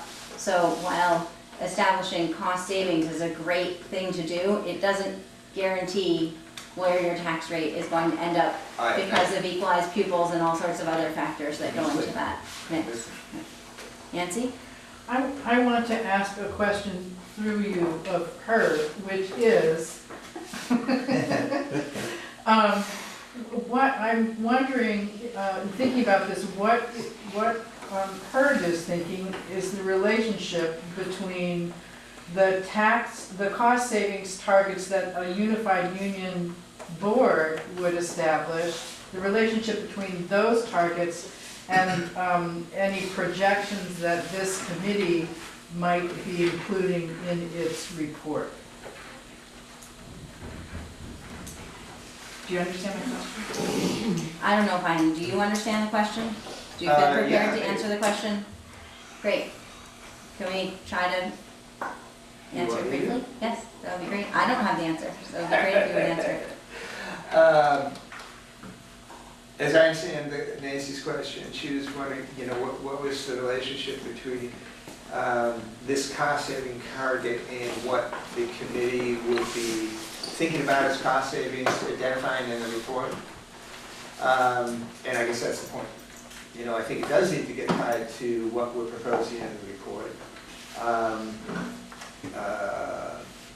Now, I will say that I drafted this at a time when I thought we would have had the report, and so we have everything, laid out. So I don't know what that number is, Nancy, but yeah, I think they do need to correlate. Great. So I'd like, Sorry, Patrick. I know we're It's trying okay. to do it, I'm gonna throw that off for a minute, but I think we all make the assumption that maybe there's gonna be some cost savings here because of efficiencies created.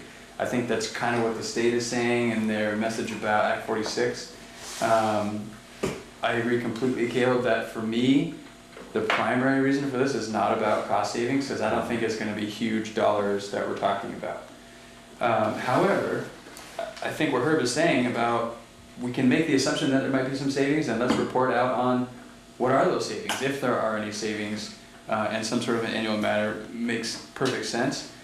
I think choosing an arbitrary target for the savings that we hope to realize is potentially dangerous, because I would hate the focus to be on, let's hit that cost savings target, and maybe we don't meet some of the educational quality things that we really want, but we hit that cost savings target.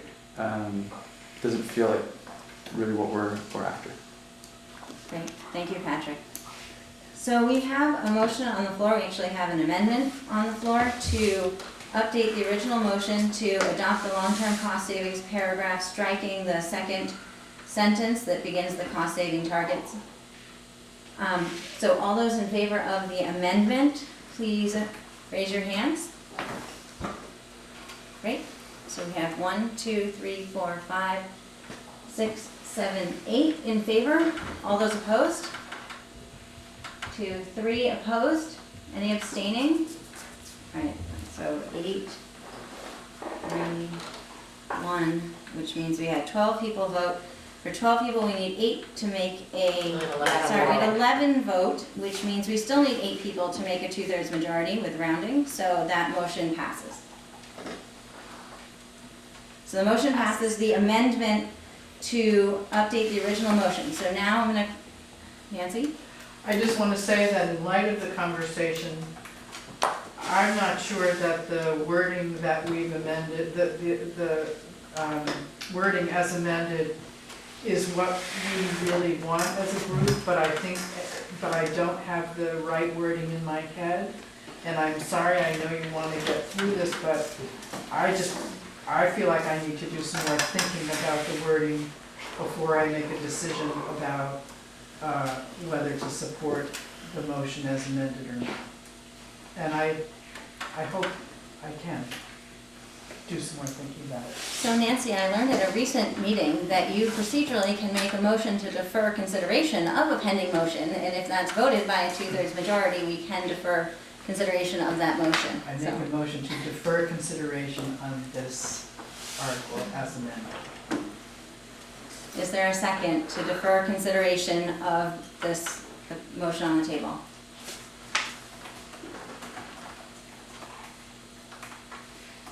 Hearing no second. Wow, that's the first one. I guess when you have no second, then that motion is not accepted. Were you looking for a second? No second, I'll second. Sorry. Okay, so we have a second on Nancy's motion to defer consideration of the first motion that we've already considered for a while this evening. So is there any discussion on the motion to defer consideration? Hearing no discussion, all those in favor of deferring consideration, postponing consideration of the motion about the long-term cost savings, please raise your hands. Okay, we have 2 in favor. All those opposed to deferring consideration? 1, 2, 3, 4, 5, 6, 7, 8, 9. Any abstaining? So that would be 2, 9, and 1. So that motion fails. So we will not postpone consideration. You keep using those words interchangeably, whichever one is the right one. Yeah. Patrick? Can I offer language for someone to take in the form of a motion and a friendly amendment? So procedurally, there can't be a friendly amendment, but there can be an amendment, so, yes. I think Nancy makes a good point that it gets a little complicated with the language that we just adopted, and I have some language that Nancy didn't have in her head that I might throw out there for people to consider. If the last sentence said the Unified Union District's annual budget report shall contain a report on cost savings, including how those cost savings were achieved since the effective date of the Unified Union, I think then the first sentence and the last sentence jive. I think kind of what Nancy was picking up on is that they don't jive currently because it references cost savings targets that I think, no, I guess it does speak to cost savings targets still, sorry. The first sentence still references targets. Okay, thank you Sorry. for your comment. Nancy? I guess I think we're getting somewhere on the language, and I think that the only thing I would suggest is that it reference cost savings projected in the Act 46 committee's report.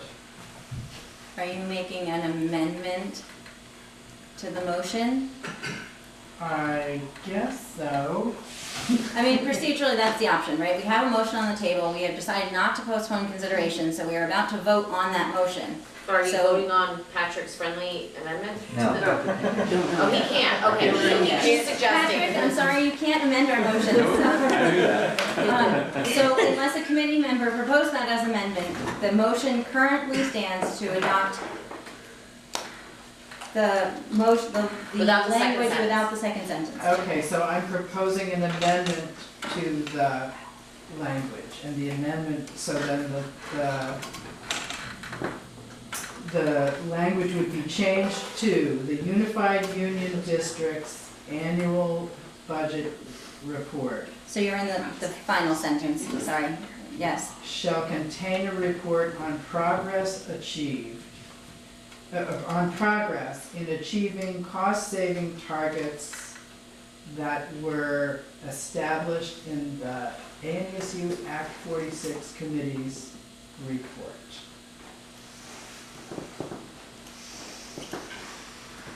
Okay, so, and not including the rest of what is currently written there, so that would replace what's currently written there?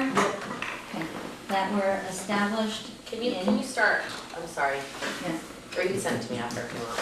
I don't know that I have it written down Okay. either, so Nancy, what I have, How did it start again, Pastor? what I have is that the final sentence of the long-term cost savings would be amended to read, district's annual budget report, the Unified Union District's annual budget report shall contain a report on progress in achieving cost-saving targets that were established in the unification.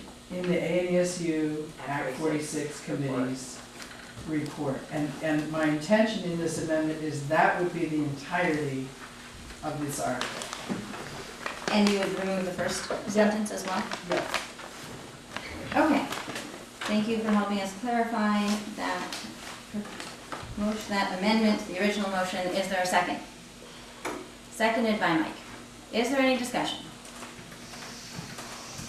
Okay, so all those in favor of the amendment to, Let's just really clarify.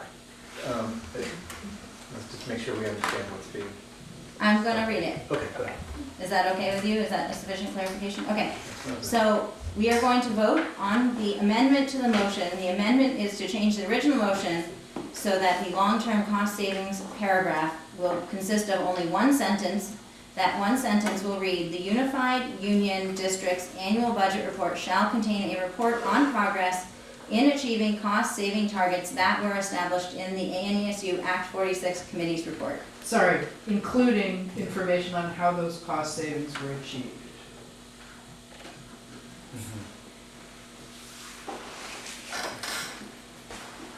So Nancy, because I'm in a good mood, I'm gonna let you do that. I'm so I was glad you're reading in a in good Robert's mood, Rules Jen. of Order, it's that once I say the motion, you're no longer allowed to revise the words of it, but I think that we're gonna beat ourselves to death with the bureaucracy of this, so. Okay, thank you. So, and you actually changed the words as they're written, so you said including information on how those cost savings? Savings were achieved, yes.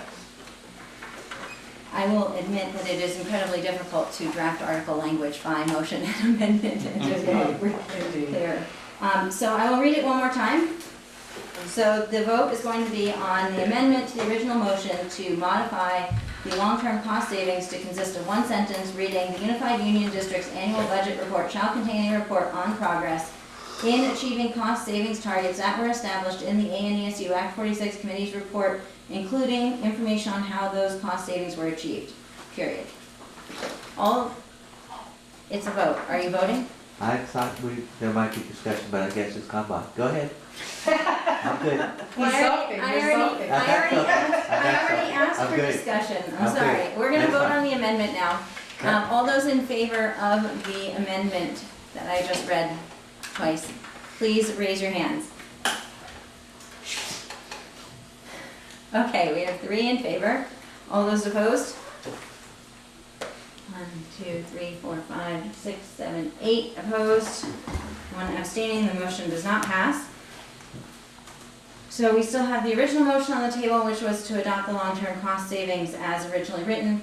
We are going to have to make a decision about this, as people, amended. because I know nobody wants me to run the meeting until 11 o'clock at night. Again, you know I'll do it. We all regretted it after. Steve, did you have some discussion at this point? I do not. Okay, I believe that the motion on the table is to, as amended. as amended. Okay, thank you. It's really, I appreciate your help in keeping track of what we have and have not decided. Okay, so all those in favor of approving the long-term cost savings as amended, meaning that it is as written with the second sentence stricken, but the other 2 sentences exactly as written in your packet. All those in favor of adopting this in our articles, please raise your hands. Okay, we have 2. All those opposed? 1, 2, 3, 4, 5, 6, 7, 8 opposed. Any abstaining? My head's mush, I'm abstaining. I think you abstained, right? I You did not vote. Okay. And 2 abstentions, so the motion does not pass. So at this point, folks, I think we need to move on to withdrawal from the district. We've had a lot of great discussion. I'm sad to say we have not made a lot of decisions tonight. Yes? So that was, Madam Chair, that was another article I was proposing. Can I recap what we've done in the previous 2? Did we actually approve a education quality and equity? No. We haven't approved it. You dreamt Did it. we actually approve a long-term cost savings? No. No. So I'm withdrawing that final article because it doesn't make any sense without the 2 proceeding. I would Okay, like to. then I guess we don't need to pass I'm the not gonna handout. What's this? Well, I had brought the statute about withdrawal, but if we're not going to have a discussion about that article, then it may not be necessary. It's good to know. Nancy? I just want to, this may not be the time to talk about it, but I just want to bring it up now in case if we can put it on the agenda for the future. And that is, because it relates to articles that we might include.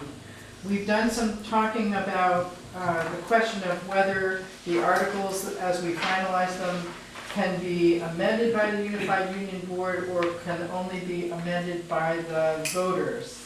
And my suggestion for, not tonight, but for the future, is that perhaps at our next meeting that we consider an article that addresses the question of under what conditions and by whom the articles of agreement can be amended. And that way, the question of should they appear in their entirety on the ballot and all of that, I think goes away if we write it into articles. Great. Thank you, and I believe that where we left that discussion is that once we retain a lawyer, that we will get an official legal opinion on what the procedure and whatever that would look like for being able to change the articles. So Herb has withdrawn the withdrawal article from consideration. So with that being said, that completes the articles that we were planning to discuss tonight. Madam Chair? Herb? Before we leave this agenda item, at our last meeting in Lincoln, there was some very specific requests by committee members to deal with a couple of issues relating to school-specific grants and their special fund. I don't have any language around that, but I think that is something that we have yet to thrash out. We don't know all the details, but they were specifically looking for some language in the articles that would address that particular issue, or at least an explanation of how it would happen. So I would ask that we keep those issues open for some other date. I think we absolutely need to address those issues. They were specifically requested by the Lincoln folks. So before we go on to concluding the articles, I would just suggest that we have some unfinished business. Great, I think I recall that we had a community member who had a specific concern about the handling of grants for specific schools. We also had an administrator who had a question about some of the wording in that same article. My recommendation would be that once we have an attorney, that those would be great questions. I feel that this committee is struggling a lot because we have a lot of questions about legal language, and so once we have an attorney to advise us, I think we'll be able to resolve these things, hopefully with that expert opinion to help us. So hopefully that is suitable. That does mean that we would have some further update based on what we hear from the attorney, and I suppose we could have discussion of it at that point in time. Great. So, moving on, the next item on the agenda is about choosing an attorney. I do have a handout that I wanted to share with you guys. I didn't include it in the packet because I didn't have it ready at that point. So basically, we've put together, and by we, I mean me with some assistance from Allison and some of the information that Andrew put together for us, a comparison of the 4 different attorneys that have been proposed for consideration. So we're just passing that around. I in no way mean to imply that we have considered all the aspects of these attorneys. It's a little summary table about them. I'm sure there are many things that they would say in addition to that. However, I think it is important that this committee make a decision.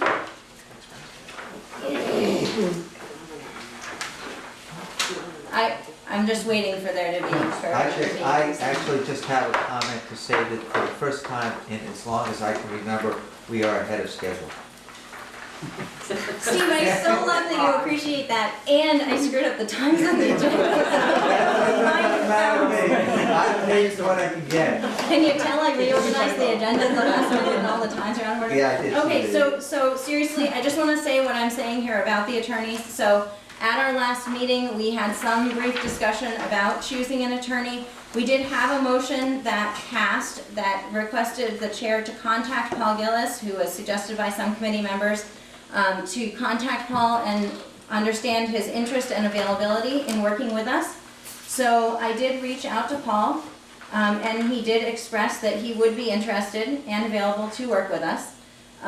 You can see that on the summary table, I've included the information he provided about his experience with Act 46, as well as providing information about the other attorneys that are under consideration for their work that they've done with Act 46.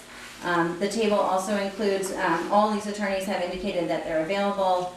There is a difference in those rates, although generally I find that an attorney that has significant experience in an area will get things done more efficiently, so those rates may not be quite as an important factor. I'm talking for a long time. I want to share one more really important thing with the committee. So at our last meeting, there was some concern raised about some of our attorneys that are more typically working with Act 46 and whether they would be willing to discuss with the committee some of the things that we've raised as concerns.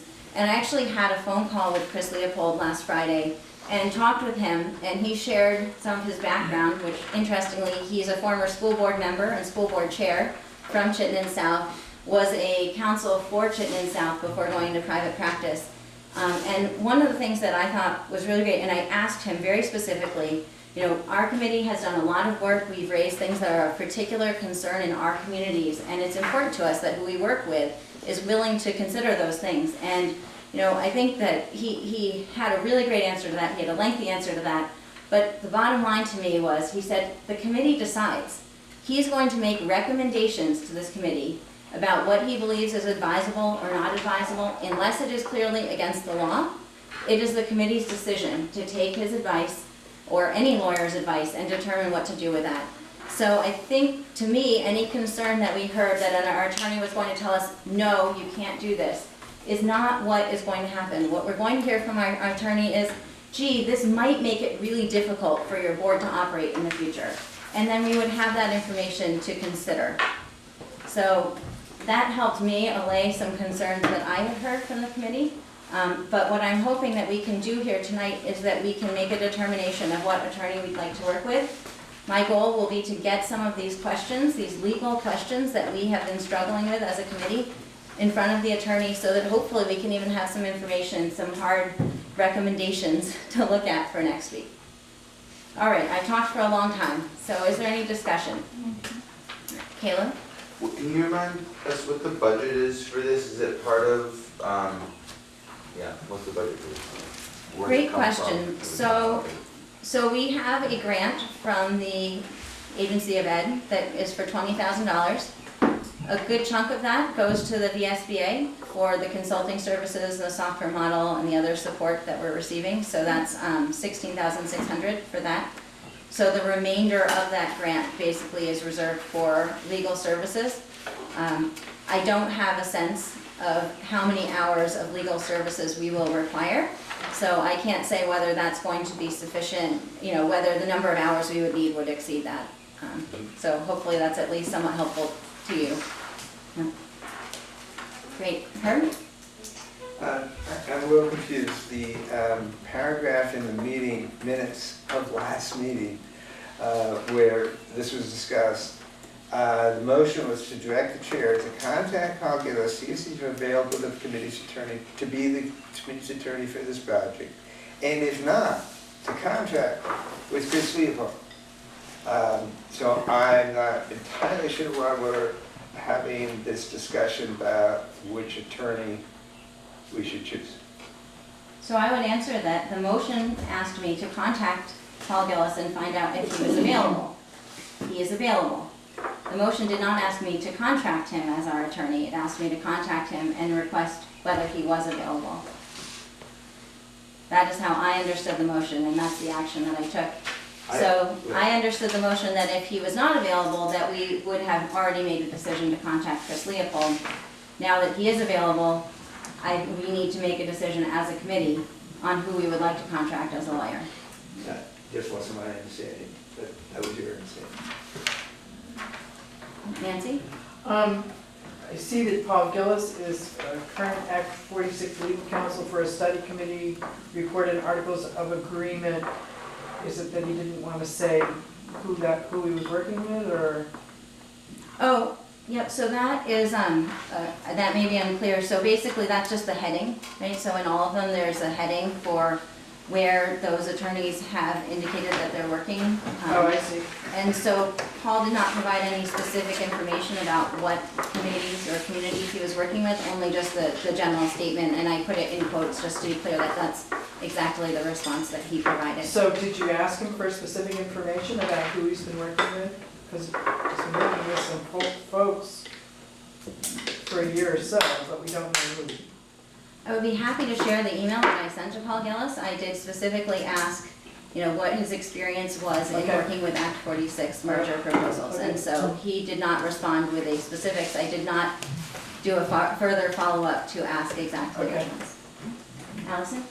I make a motion that we approve contracting with Chris Leopold as our legal counsel for our Act 46 study committee. Is there a second? I'll second it. Seconded by Caleb. If I can kick off the discussion question. Okay. Can I, so I'm just, maybe, I think I missed some discussion about attorneys maybe at the last meeting. It would be helpful for me if people wanted to say briefly why one of these people seems better than the others. I personally, as I look at the list, Steve Stitzel, I see hey, he's a little cheaper than some of the others, and he already works with the district, and he seems pretty good to me. So if I was gonna just pick one of these people, that's probably who I would recommend. I think that they would all be good, but I do think cheaper is better, and I also just think if, there's no guarantee that Steve's firm is gonna represent the new district, but if he has, and there's continuity of having done this, that also seems like another reason for it. So, that's not me really like trying to dig my heels in for Steve Stitzel, but if somebody wanted to give an equivalent pitch for Chris Leopold, I'd be interested to hear it. Great. What I could maybe just share briefly, and I don't want to be giving the pitch, right? I just want to say that what has been presented to this committee in past meetings is that Chris Leopold is sort of the name in Act 46 and merger proposals. He has reviewed more of them than anyone in the state, and he's been working in that space for a long time. And so that's what has been reported to this committee previously. Did one of you guys have your hands up? No. Okay, Nancy? I have a question, but I guess it's for Andrew, but I'll direct it to you. A couple of meetings ago, you mentioned that you'd spoken with Chris Leopold and I think Pietro Lynn, but I don't know for sure if that was true. And you quoted one of them as saying, "I know how to say no to an Act 46 committee." And I wonder if you can tell us which attorney said that. Andrew, would you like to answer that question? Sure, I did speak with both Chris Leopold and Pietro Lynn. My communication with Steve Stitzel was just by email.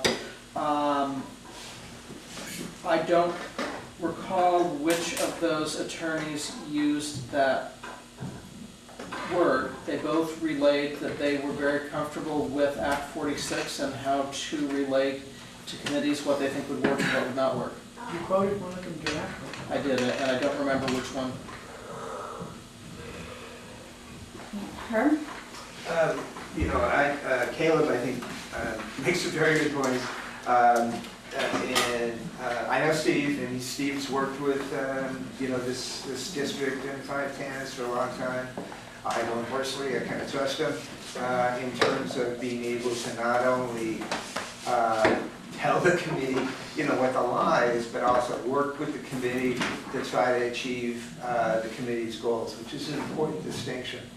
That latter is, you don't always get that with an attorney. So I think Paul has been given a little short shrift here. I think that's too bad. I think he would offer something for the committee, but if we're not going to go with him, I think Steve would be the best choice. Just as a little added information, Chris Leopold worked was Leopold and Wells, and they were the firm that the district used to work with before we worked with Steve Stitzel. So it's not like we're an unknown entity to him. He has worked with us before. Just so. Thanks, Tom. Nancy? Well, I too would support the hiring of Steve Stitzel. I think he knows our SU very well. He and his partner, wife, have worked with us for many, many years, as long as I can remember.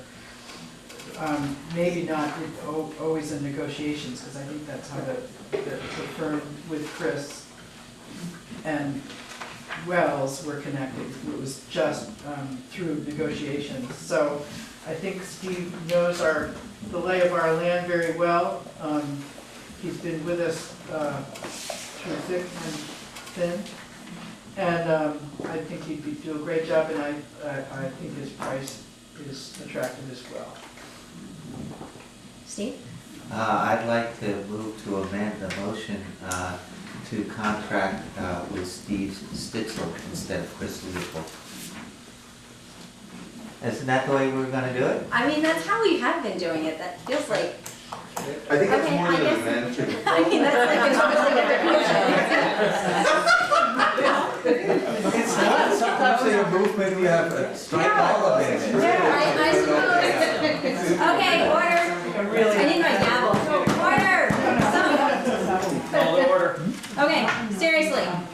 So I guess, I guess we'll call that an amendment, and then if it passes, then that will be the motion. So it still allows people to vote on whether they would like to allow that or not. So Steve has offered an amendment to amend the motion to hire Steve Stitzel as the attorney. Is there a second for the amendment? Seconded by Ed. Discussion?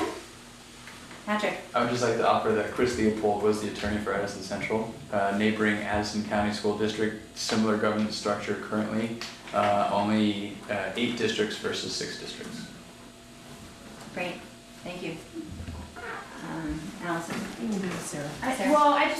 Rutland Northeast also had the hybrid slate model, so he has had experience with, or the Steve Stitzel guy's had some experience with it, so. Yeah. Just the- He did Rutland. He did Rutland Northeast with his daughter Valley, so. Allison?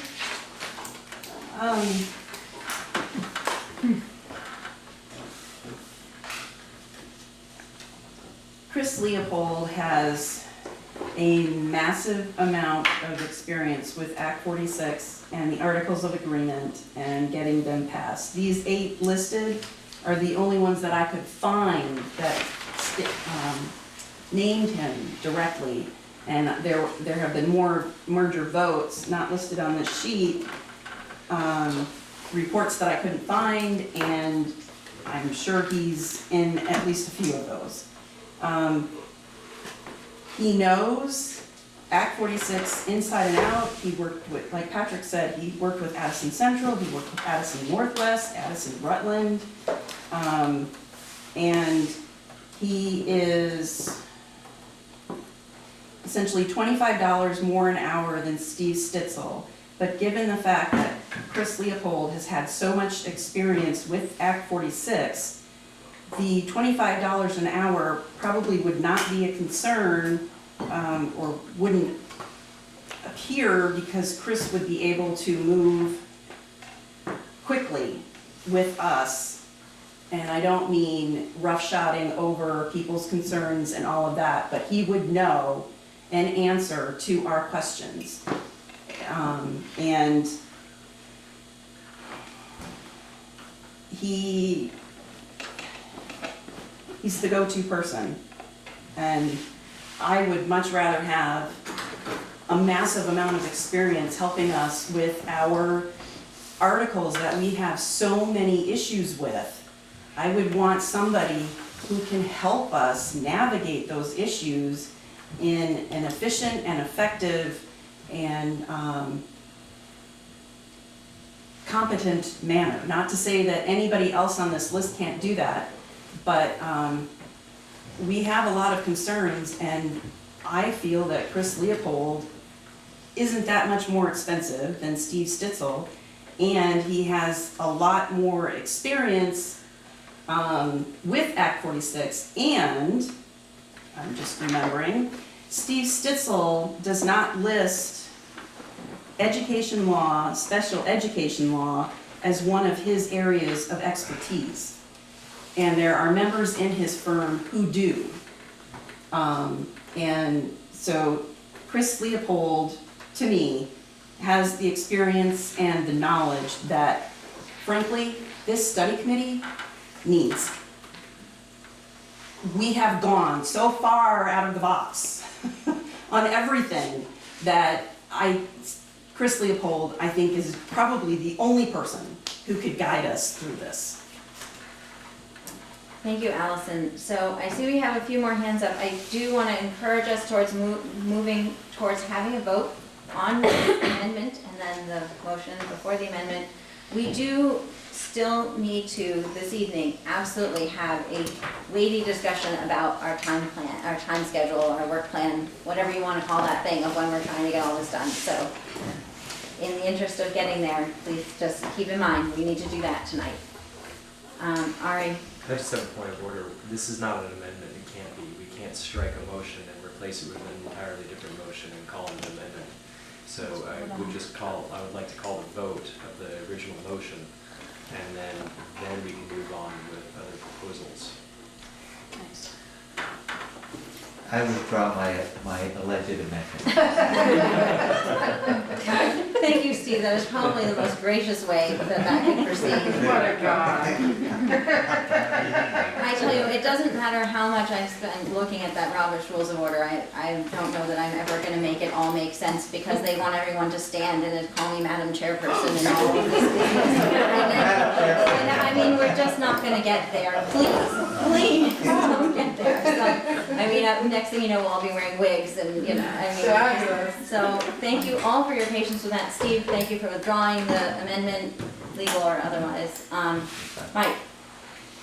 So I just had a little red flag go up in my head when I heard moments ago Allison say that it was her research that led to the list of 8 on Chris Leopold, and it made me wonder whether I just suddenly went, ooh, and so spent all of 5 seconds plugging in Paul Gillis and Act 46 committee, and I have only found one, but I found one quickly.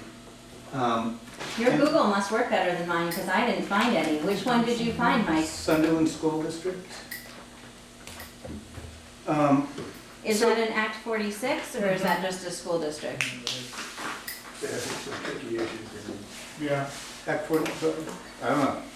Anyway, I just, let me back off from that statement and just, or that concern, and I'll let it go, but my perspective, and I might be wrong, is that if we're looking for an attorney who is going to be promoting boilerplate and promoting something that we know is going to pass, but without pushing the edges, then the top, I don't know how to distinguish between the top 3. And that if we're looking for an attorney that is going to assist the committee in pushing on the edges in order to get what the committee wants articulated, that that Paul Gillis would be more in that line. I again, don't know that to be, that's my perspective. I suspect that the majority of the committee is looking for an attorney that's going to narrow us towards more boilerplate, but that's not in my interest personally.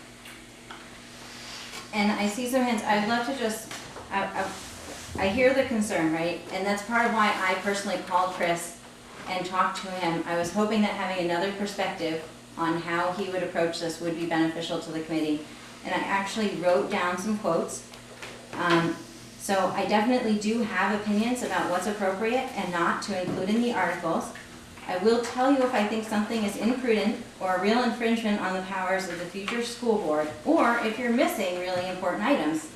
So I think he's offering to bring that. He also said, I think I'm a good and respectful listener, and at the end of listening can say, I don't think this is a good idea. Ultimately, the committee decides. And then he joked something that someone had said to him a long time ago, a mentor or something. Clients pay us for our advice, we don't pay them to take it.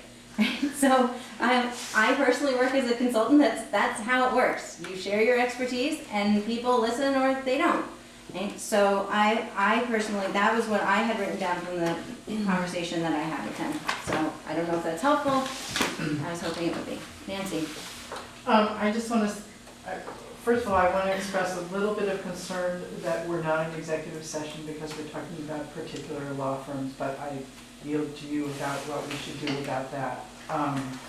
But I would say that my experience with Steve Stitzel, it has gone across many years, and because of what the thoroughness of his work, and because of the thoroughness of his understanding about our district, our supervisory union, and the individual districts in our supervisory union, I think that he's a good choice, and I think that his knowledge about us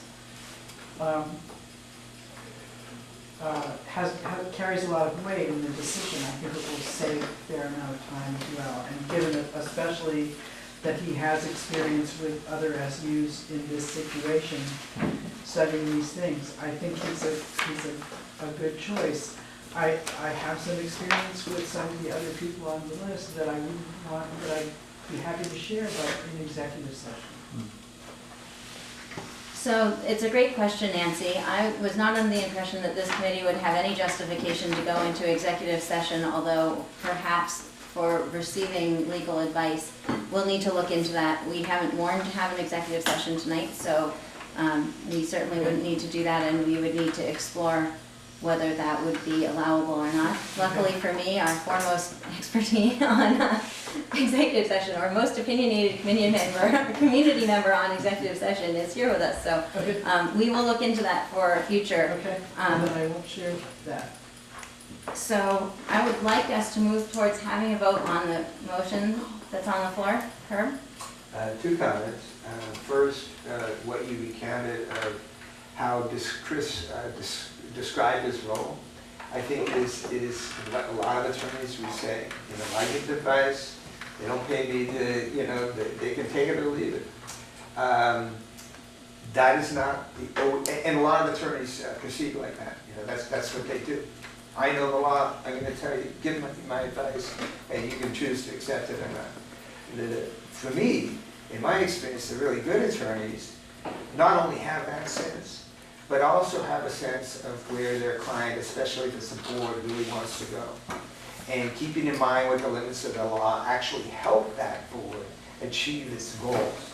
So it's a different perspective, and I guess kind of reinforces what I was thinking, that I, you know, Chris is very vague, I'm sure he's very confident, but that's not the attitude that I would want.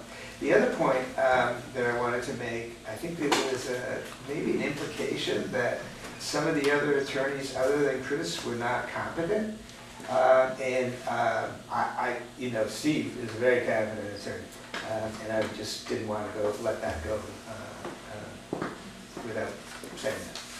Great. Let the record show that we in no way meant to insult the competence of any lawyers under consideration tonight. Taylor? I would like to call the question. Seems like we can probably hopefully figure out there's one of these attorneys, there are a majority of us for them, so I guess I'd like us to take the vote. Chris Leopold. Great, thank you. So Caleb has called the question, seconded by Ed. Is there any discussion on calling the question? Okay, so calling the question needs to be voted and approved by a 2/3 majority. So all those in favor of moving to calling the question, move to the vote on the motion? Excellent. We have 1, 2, 3, 4, 5, 6, 7, 8, 9 in favor. All those opposed? 2 opposed? 9, 2, and 1. So that motion passes. Who seconded that? I'm sorry. Ed. Okay, thank you. He did it very quietly next to me. Okay, so we will then take a vote on the motion to hire Chris Leopold as our attorney for the Act 46. I'm not sure if that's the exact words of the motion. Shauna, do you have the exact? Yeah, it's Allison Stern who moved to contract with Chris Leopold for the Act 46 committee. Thank you. Legal counsel, sorry. Okay, all those in favor of hiring Chris Leopold, contracting with Chris Leopold for the Act 46 Committee Legal Counsel, please raise your hands. Okay, we have 1, 2, 3, 4, 5 in favor. All those opposed? 1, 2, 3, 4, 5 opposed. And someone abstained. Are you opposed? I'm abstaining. You're abstaining, so 1, 2 abstentions, 5, 5, and 2, so the motion does not pass. Caleb? I'd like to move that we contract with Steve Stitzel as legal counsel. Great, is there a second? Kate seconds. Okay. Is there any discussion? Okay, all those in favor of contracting Steve Stitzel as the Act 46 legal counsel, please raise your hands. We have 1, 2, 3, 4, 5, 6, 7, 8 in favor. All those opposed? 2 opposed. Any abstentions? Someone abstained. I think there were 9 in favor was my count. Did you count 9 in favor? I'm sorry, can I see the in favors one more time? Thank you, it's important to be accurate. 1, 2, 3, 4, 5. It's because I counted you guys as 2. 6, 7, 8, 9. 9 in favor, thank you. 9 in favor, 2 opposed, and I am abstaining as the chair, so that motion passes. So we will I will proceed to contract with Steve Stitzel as the attorney for this committee. I have one further point of clarification on how we'd like to work with the attorney. And I will say that I only had a conversation with Chris Leopold, so I don't know what Steve's feeling about this will be.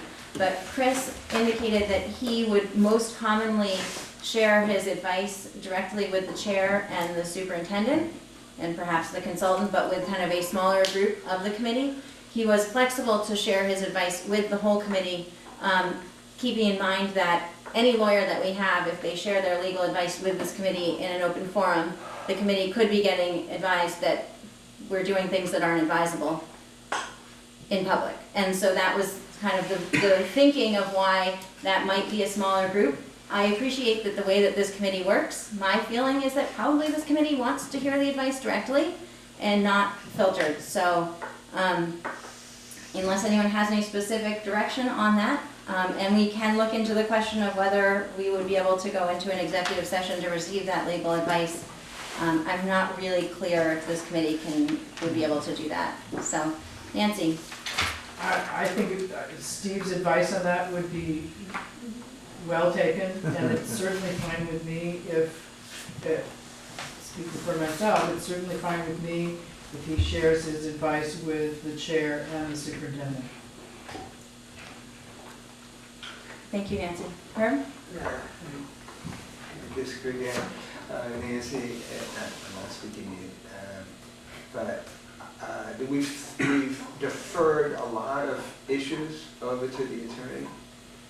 And some of them are they're not always going to be issues all up. And I think it's going to be important that the committee, that the lawyer know what the committee members are thinking. So I would certainly prefer that. I could see a process. You got to winnow things out. I think sending questions to the attorney, getting something in writing, but then having the attorney come to explain what his opinions are about this side or the other. I think it's going to be very important. Are there any other comments? John? I was just going to say that I would certainly have a conversation with Steve Stitzel, but I think because this committee was appointed by the board, that you are a hand of the board, so that you could use executive session as a board would. But I would definitely check with Steve, but I think because when we were initially appointed by a board, each of us individually, that we are a hand of that. So you may be able to use executive session because it would be legal advice, and that is under the conditions of executive sessions allowable to hear legal advice from counsel. Great. Thank you. Thank you everyone for your comments and for the great discussion on that. I'm glad that we were able to reach a decision on selecting an attorney. So that completes item number 5 on our agenda. So the next item on the agenda is the committee work plan. And that was on the 3rd page of the packet. So I believe most of us were present at the last meeting. At the last meeting, there was a motion to delay our vote to town meeting day. That motion did not pass. More people voted against the motion than voted for the motion, but it didn't pass either way. But in either case, where we find ourselves is that we have continued to not meet the milestones that we need to meet to be able to make a November vote. We have not established a different timeline for a vote. And I personally feel like I have been asking for a lot from this committee. I mean, having weekly meetings, when I first proposed going to weekly meetings at the beginning of May, I imagined we would do that for 6 weeks, so we would add 3 extra meetings. We now have continued with weekly meetings. We're going to have weekly meetings through June. We will probably need to continue weekly meetings for much of July if we're going to continue with this timeline. We've had meetings that have run significantly past the ending times that we expected. I am so appreciative of the willingness of all the members of this committee to do that. And I need to know, I need a clear decision from this group tonight if we are willing to continue to push and to do the work that it's going to take to get to that November date, or if we need to look at a different date, because I feel like this is a big effort that I'm asking you guys to take on. And I know that while we haven't approved any motion for anything else, and some of you might be frustrated that I keep asking you about the date, I feel like we have to all sign up for this work, because we still have a lot to cover. We still haven't even talked about the report tonight. We haven't finished, we have a lot of articles we talked about and didn't make any decisions about. We have made a decision about the attorney, but every meeting that we have where we don't make decisions that need to be made, it makes it harder and harder to get to a place of being ready to have a vote. So that's my little ramble about that. Caleb. Question about option C. Option C, it says you could vote in a special election in December, January, but it doesn't preclude that you could also just wait for town meeting to come out. Right? So, for example, I'm just thinking that Nancy's brought the point up before that maybe some of the built-in blocks for review from the state and others, we build in 6 weeks, but maybe in reality they turn around in 2 weeks. So maybe not as well. But I think that if we go with option C, which is basically we propose a schedule based on us being ready and being complete with our process, which is logical, then if we in fact make a push and get it done, and by the original schedule we would have said, well shoot, that doesn't leave us with enough time, we still send it off the agency of ed, maybe they get back to us in time and the schedule works. And maybe they don't, in which case we reschedule, either with a special vote or going to the next natural voting time, which would be in March. But I just want to make sure that option C isn't just saying we would definitely do a special election. Right? You could miss it and just say we're going to go to town meeting day, even under option C, right? I think anything is possible, and these options, and the committee doesn't have to choose any of these. This was just my attempt. We had town meeting day as a proposal last time, so I made an attempt to say, what might our milestones look like to get from here to town meeting day? What do I think our milestones need to look like if we're going to still try and get to November? And then, I think option C was sort of, we see where we end up. I do want to say, and I don't, so as I'm sure you guys are aware, there were 4 votes last Tuesday, actually the day of our last meeting. There were 4 merger votes. 2 of them passed and 2 of them did not pass. And while I don't have a lot of detail about those specific communities where those happened, there were, in the 2 communities where those votes failed, there was extremely low voter turnout. I think Armando mentioned to me in one of them it was like 7% of the electorate actually voted.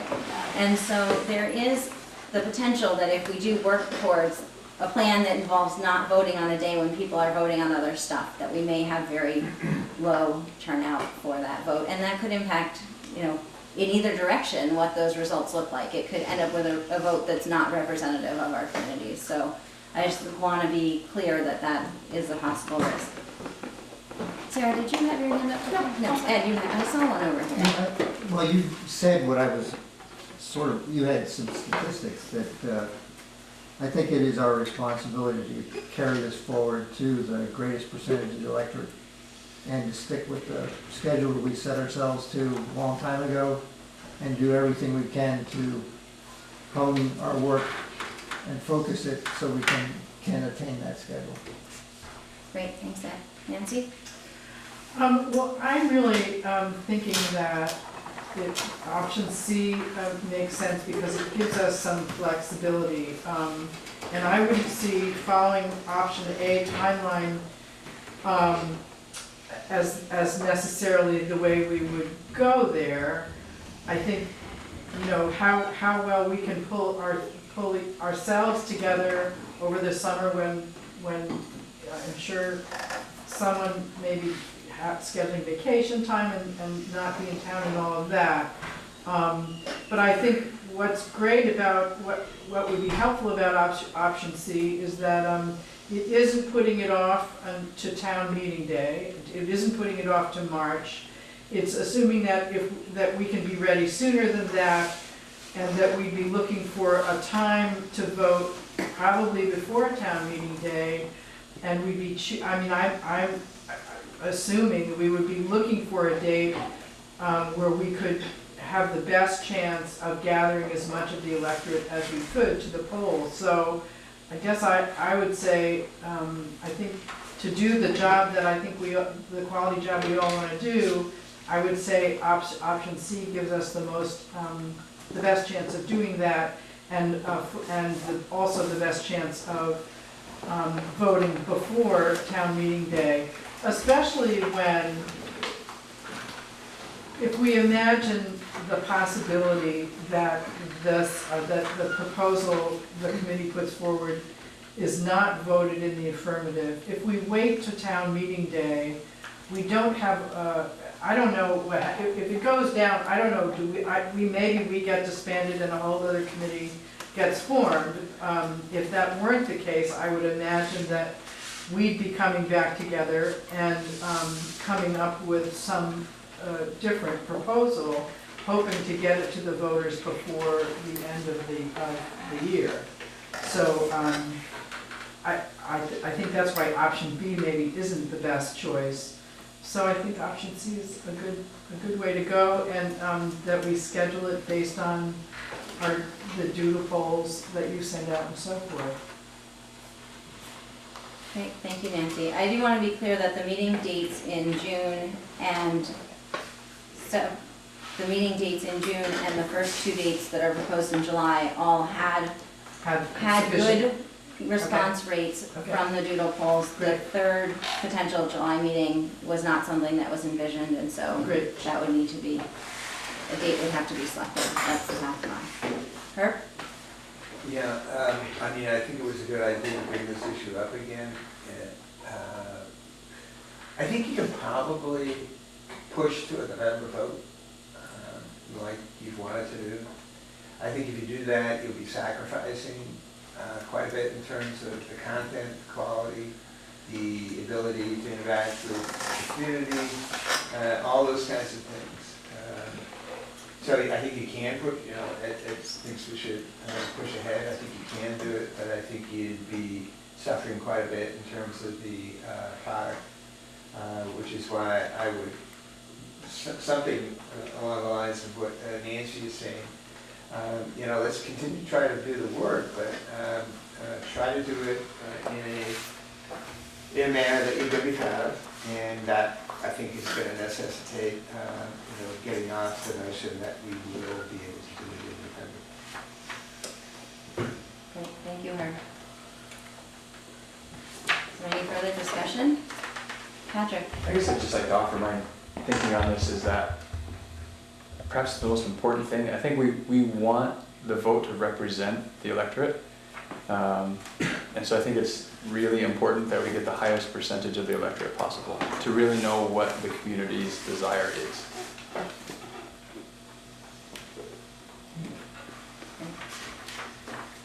Caleb and then Steve? Yeah, I think that regardless of what we sort of think we're going with option C, I think we should probably stick to the schedule outlined. Try to stick to the schedule outlined in option A. Have those meetings, try to make that progress, try to get there, try to hit those goals. I don't think, admitting that if you don't hit those goals, you're not going to submit an empty report, So I don't know that there's a whole lot to decide between here. If it sounds like there's not any support for formally saying we're going with March, it seems like what we're saying is we're going to push as hard as we can, and if we absolutely don't hit goals, we're going to make adjustments. So I agree with all that, but I don't know, at this point it seems that it is not really an either or situation. I kind of see, A, C, both, try our best, keep moving. It's not like I don't think we should slacken our schedule at this point, personally. Great, thank you. Did I see a hand over here? Oh, thank you. Oh, that's all right. I have a couple of comments. One is, having scheduled a special town meeting in February, as you'll recall, was for our unified planning district, our unified planning document, which was, our new zoning regs, and got a total of 300 people who voted on that. It passed by 3 votes. And is the subject of a Supreme Court case at the moment. But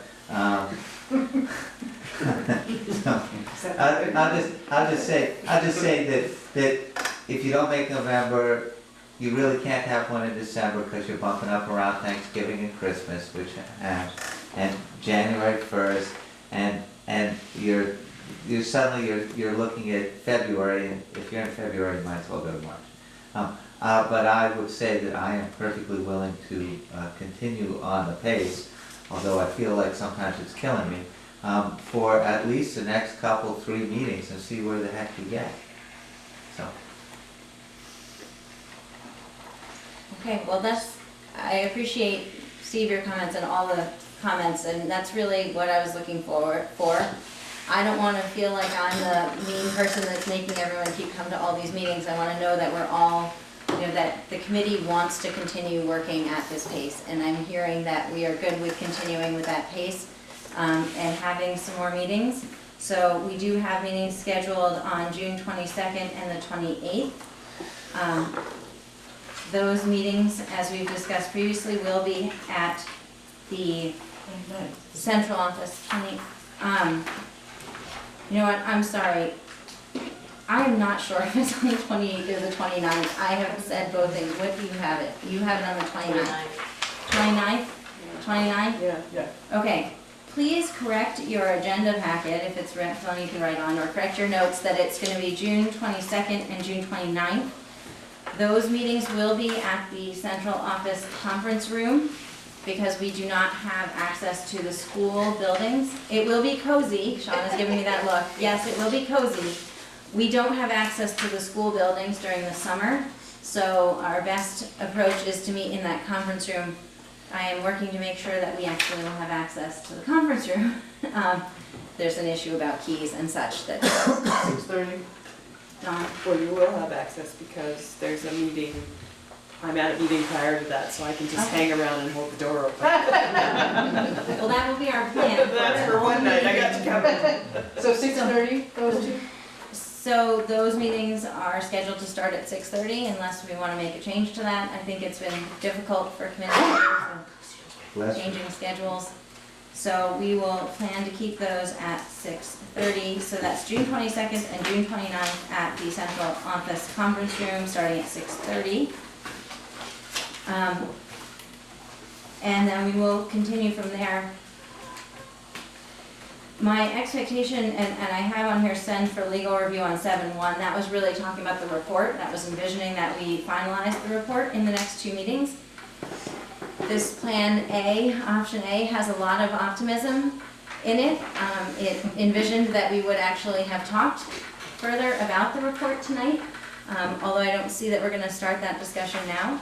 So we will continue. I do think, though, that now that we have made a decision about the attorney, that I can go forward and share our first draft of our articles and the questions that we have posed that need a legal opinion. I don't know if we'll have anything back on those for next week, but if we do, that would be great information for this committee to have. Herb? We will be sharing with the other members of the committee the questions that you'll be posing to the attorney. In other words, is there going to be any opportunity for committee members to be comfortable or weigh in with suggestions for questions? So, it's a great question, Herb. I envision that this is the start of a great relationship with Steve, and hopefully that he is willing to start a great relationship with us, but I understand that he is. So I definitely expect that there will be opportunities for committee members to submit questions. At this point, we have a list of questions that we have identified in our past discussions. There's the one about how do we change the articles. I'm just thinking off the top of my head, there was some language that we wanted the attorney to help us with drafting. So I think if I go back through the last few meeting minutes, that we will pretty easily come up with a list of questions that this committee has officially determined that we would like to ask the attorney. So I imagine that would be the first round of questions.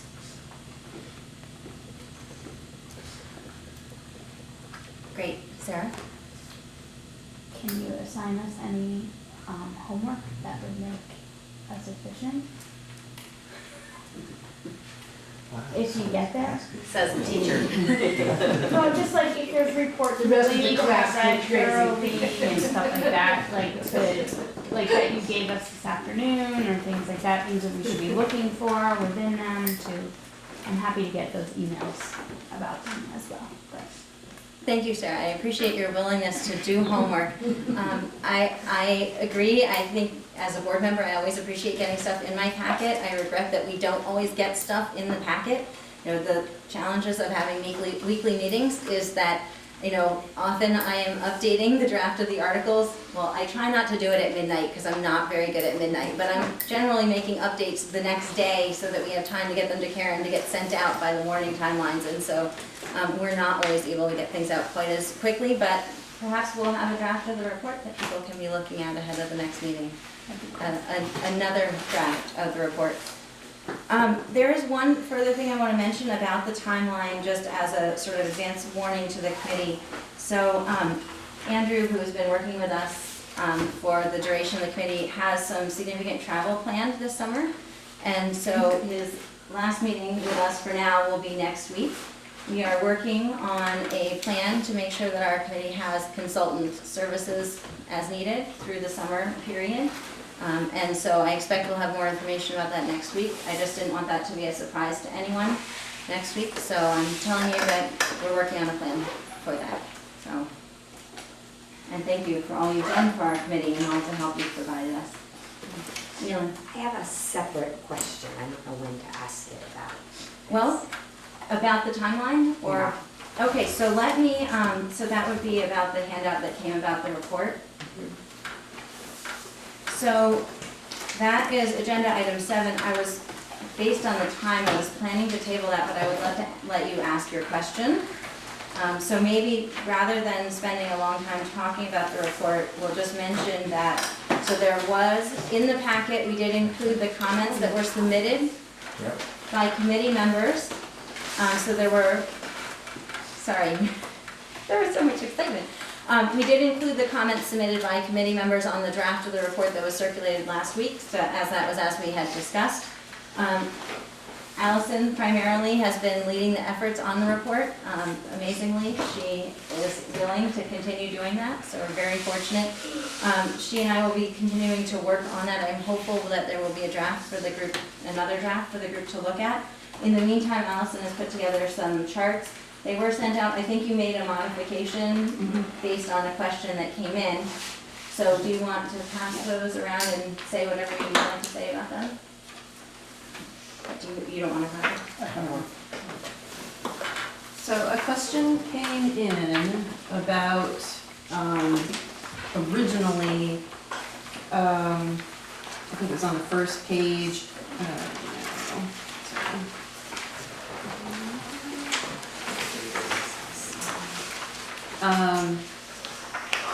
So the student to teacher ratio is the best way to explain the question.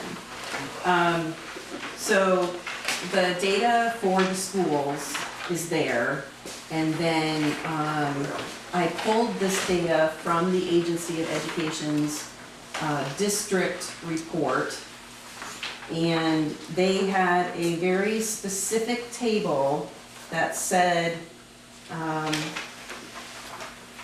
financial expenditures, no, sorry, wrong one. It's from the school report, and it had staff information, and they had the school column, the SU, SD column, and then the Vermont column. And the student to teacher ratio, there was a number for the school, a number for the SU, SD, and a number for Vermont. So I took that data from their website. It's essentially a dynamic database that runs off the web, and used those numbers. So if you look at your original graph, The ANESU segment had really low numbers that didn't jive with the numbers that were in each of the schools. So for year 15-16, the ANESU district number was 10.7. And all of the other schools are up in 14, 14, 16, 10 for Mount A, but 15 and 15. And so how does that make sense? So I went back and looked and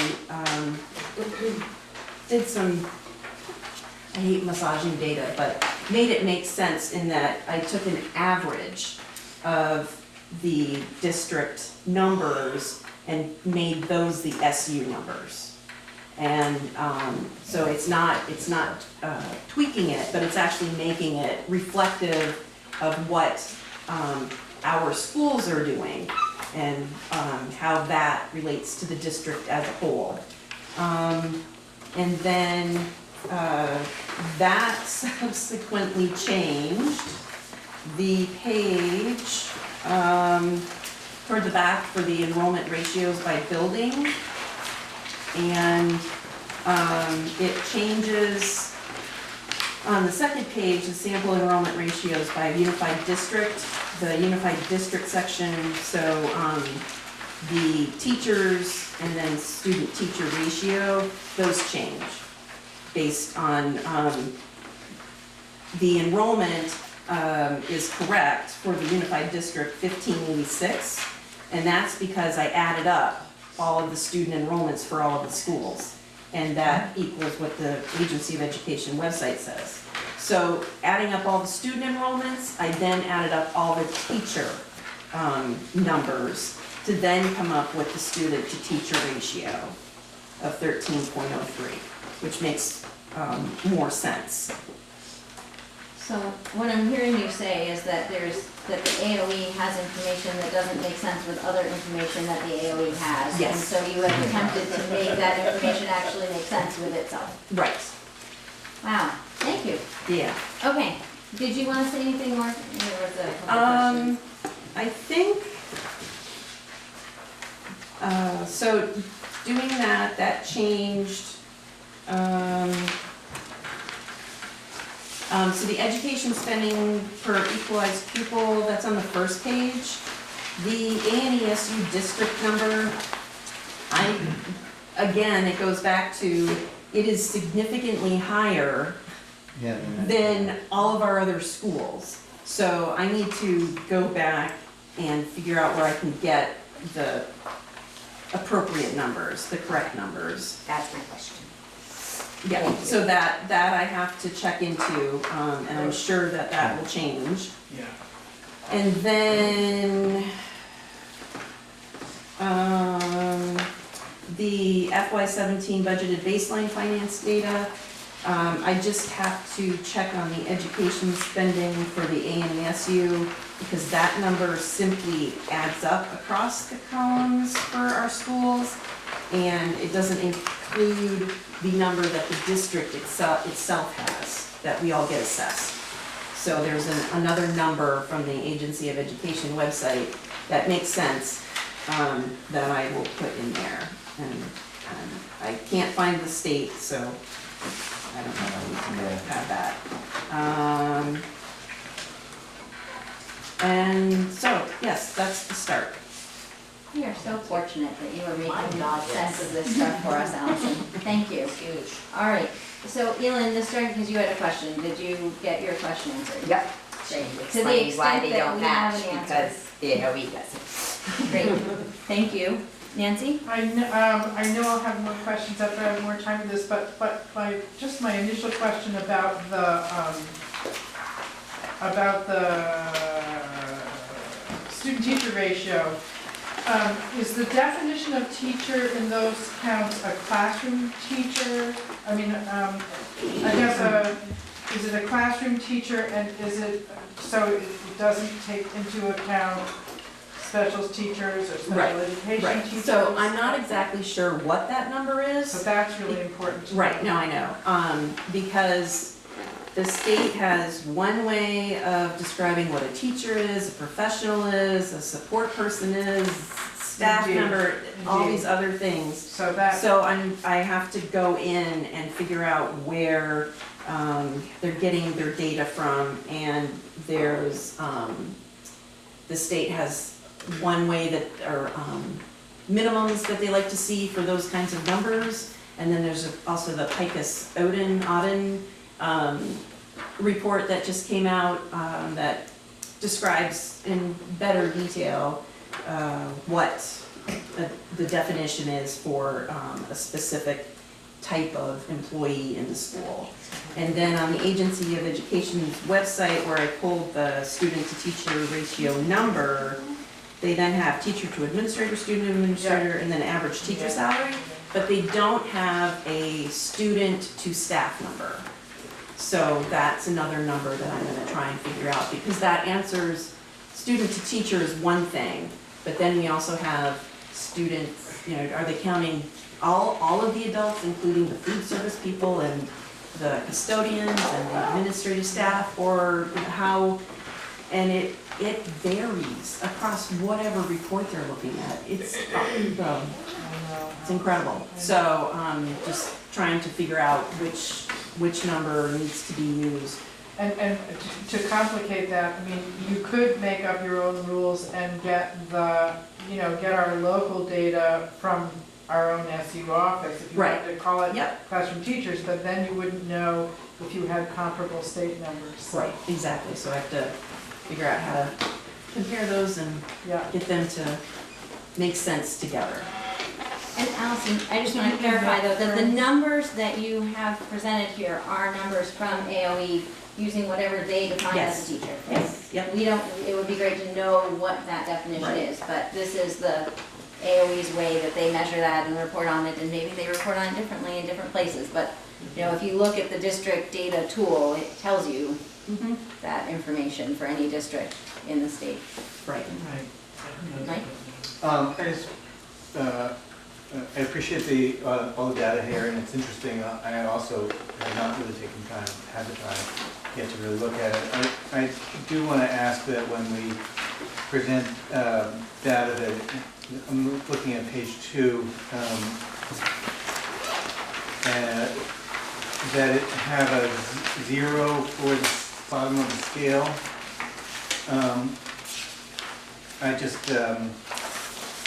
I just played a little bit with it just because I love playing with how to present numbers, and here is the blue line that's currently presented here. Here's what it looks like when you have 0 for the scale. It's sort of different, but if you really want to make it look extreme, if you put the bottom of the scale at 1560, it looks like there's no kids left. So I think the right way to present numbers is to have 0 at the bottom of the scale. Okay, Herb? I'd like to know what is your intention about discussing the data in the report? Are both of these going to be subject to discussion next week? And if so, I want to make sure that we get the iteration, the version that we're going to be discussing sufficiently in advance of the meeting that you can actually look at it.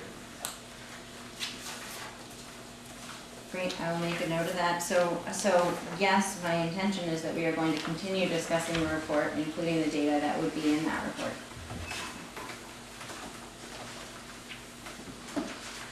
Steve, did you have a comment? No. But it won't be the version we've got, that is, we got a version today, but it's not the version we're gonna be discussing, you're thinking?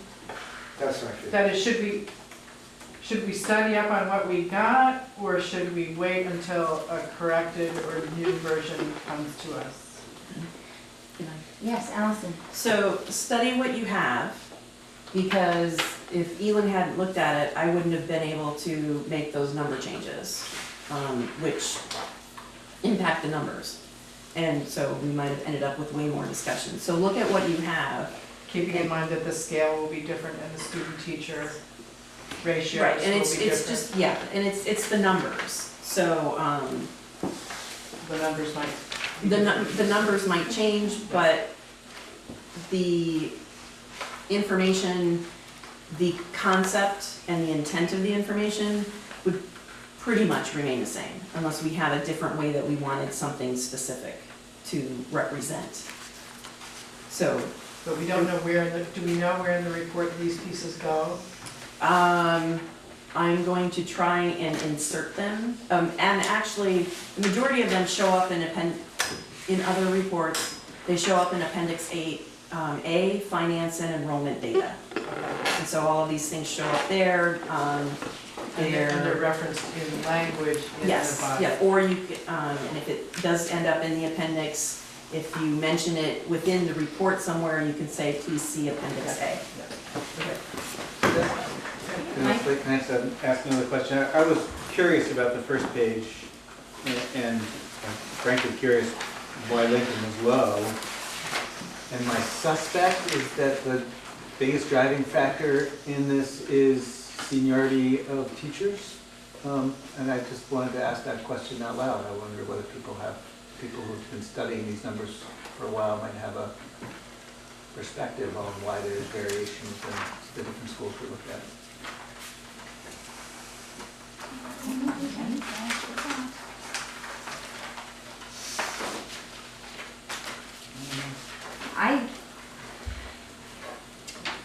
I would say I'd be interested to pull out last year's annual report, and I am surprised that Lincoln would be so much lower than the others. You know, I think you would have to ask your Lincoln school board members, sorry, Ari, if they have any sort of information about that. There's lots of different factors that go into what that ed spending per equalized pupil is. So, for example, in Moncton, it actually doesn't even show up on here. These numbers seem old. Actually, I'm sorry, Allison. So Calling your numbers into question again. Ours is around 15,100 this year, and it actually went down this year.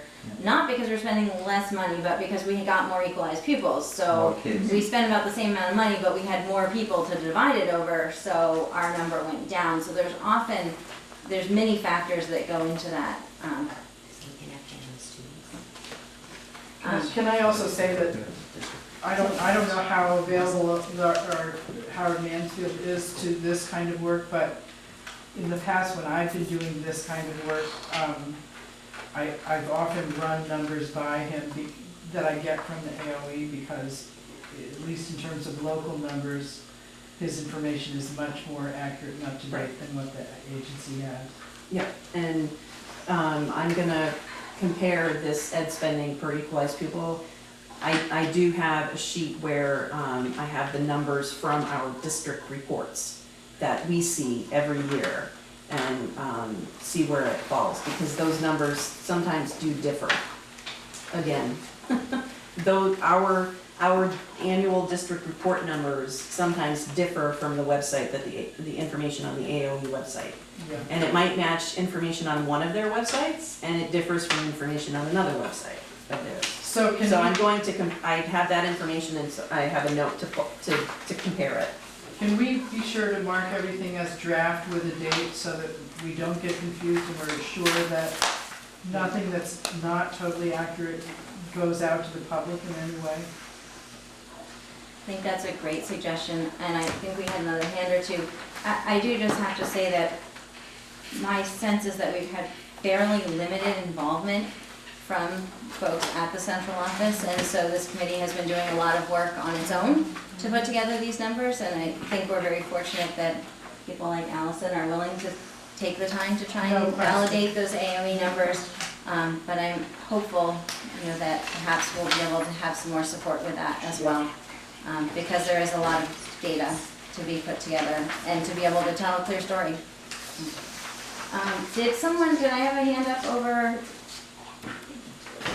Elin, did you have your hand up? I was wondering if it was Phantom students, but it doesn't look like it is. No, and we got a clear answer from AOE by email that the only Phantom students we have in ANESU are in New Haven. We don't have any Phantom students in our other towns. So, We did last year. So is that where this 116 comes from? is this where, There sorry? aren't Phantom students in North Abraham? They Or don't they're count all- it, they don't count them. The 116. So this might be a discussion for another day. But yes, we got a clear answer from AOE that the only Phantom students are allocated to the town, are assigned by the town and then allocated to the schools, and it sounds more complicated than understanding the CLA, but that's the story. So New Haven has like less than 3 Phantom students, and some of them are here in this building, and some of them are at Mount U. So if you see any of those invisible people, neither of them. That's what they told us. Yeah. Good night, Nancy. Steve? Now, I have a quick No, question. Sarah. So when it says New Haven student enrollment 116, well, so. that's 2015, 16 it says, so I'm just here, like, it wasn't. It was 106, so I'm just, Again, it's AOE that's what I was information. wondering, so that Yeah. might take place that other Good school. night, Aaron. Okay. And I don't know, Allison, if it might also include pre-K. Right, So right, it right. may include Yes. pre-K. Yep. I'm speculating, Okay. but that did have an Right. impact on our That equalized makes pupil sense. numbers. Yeah, So, it is also. Awesome. okay, Steve. Do you have other business, Madam Chair? Otherwise, I would make a proposal to adjourn. I have a motion to adjourn. I think that everyone has been very patient in discussing the report data, even though we said we weren't going to discuss the report. So thank you guys for bringing some questions up on that. I look forward to everyone reviewing that for homework. And we will work on getting you more homework in the meantime before our next meeting. And we will table the other business due to the hour, so. So I make a motion to adjourn. Great, so second adjourned, seconded by Elin. All those in favor? Aye. Any opposed? All right, it's unanimous, we're gonna adjourn. Thank you all so much for your time and You stayed participation the whole tonight. meeting. Yeah, that's awesome.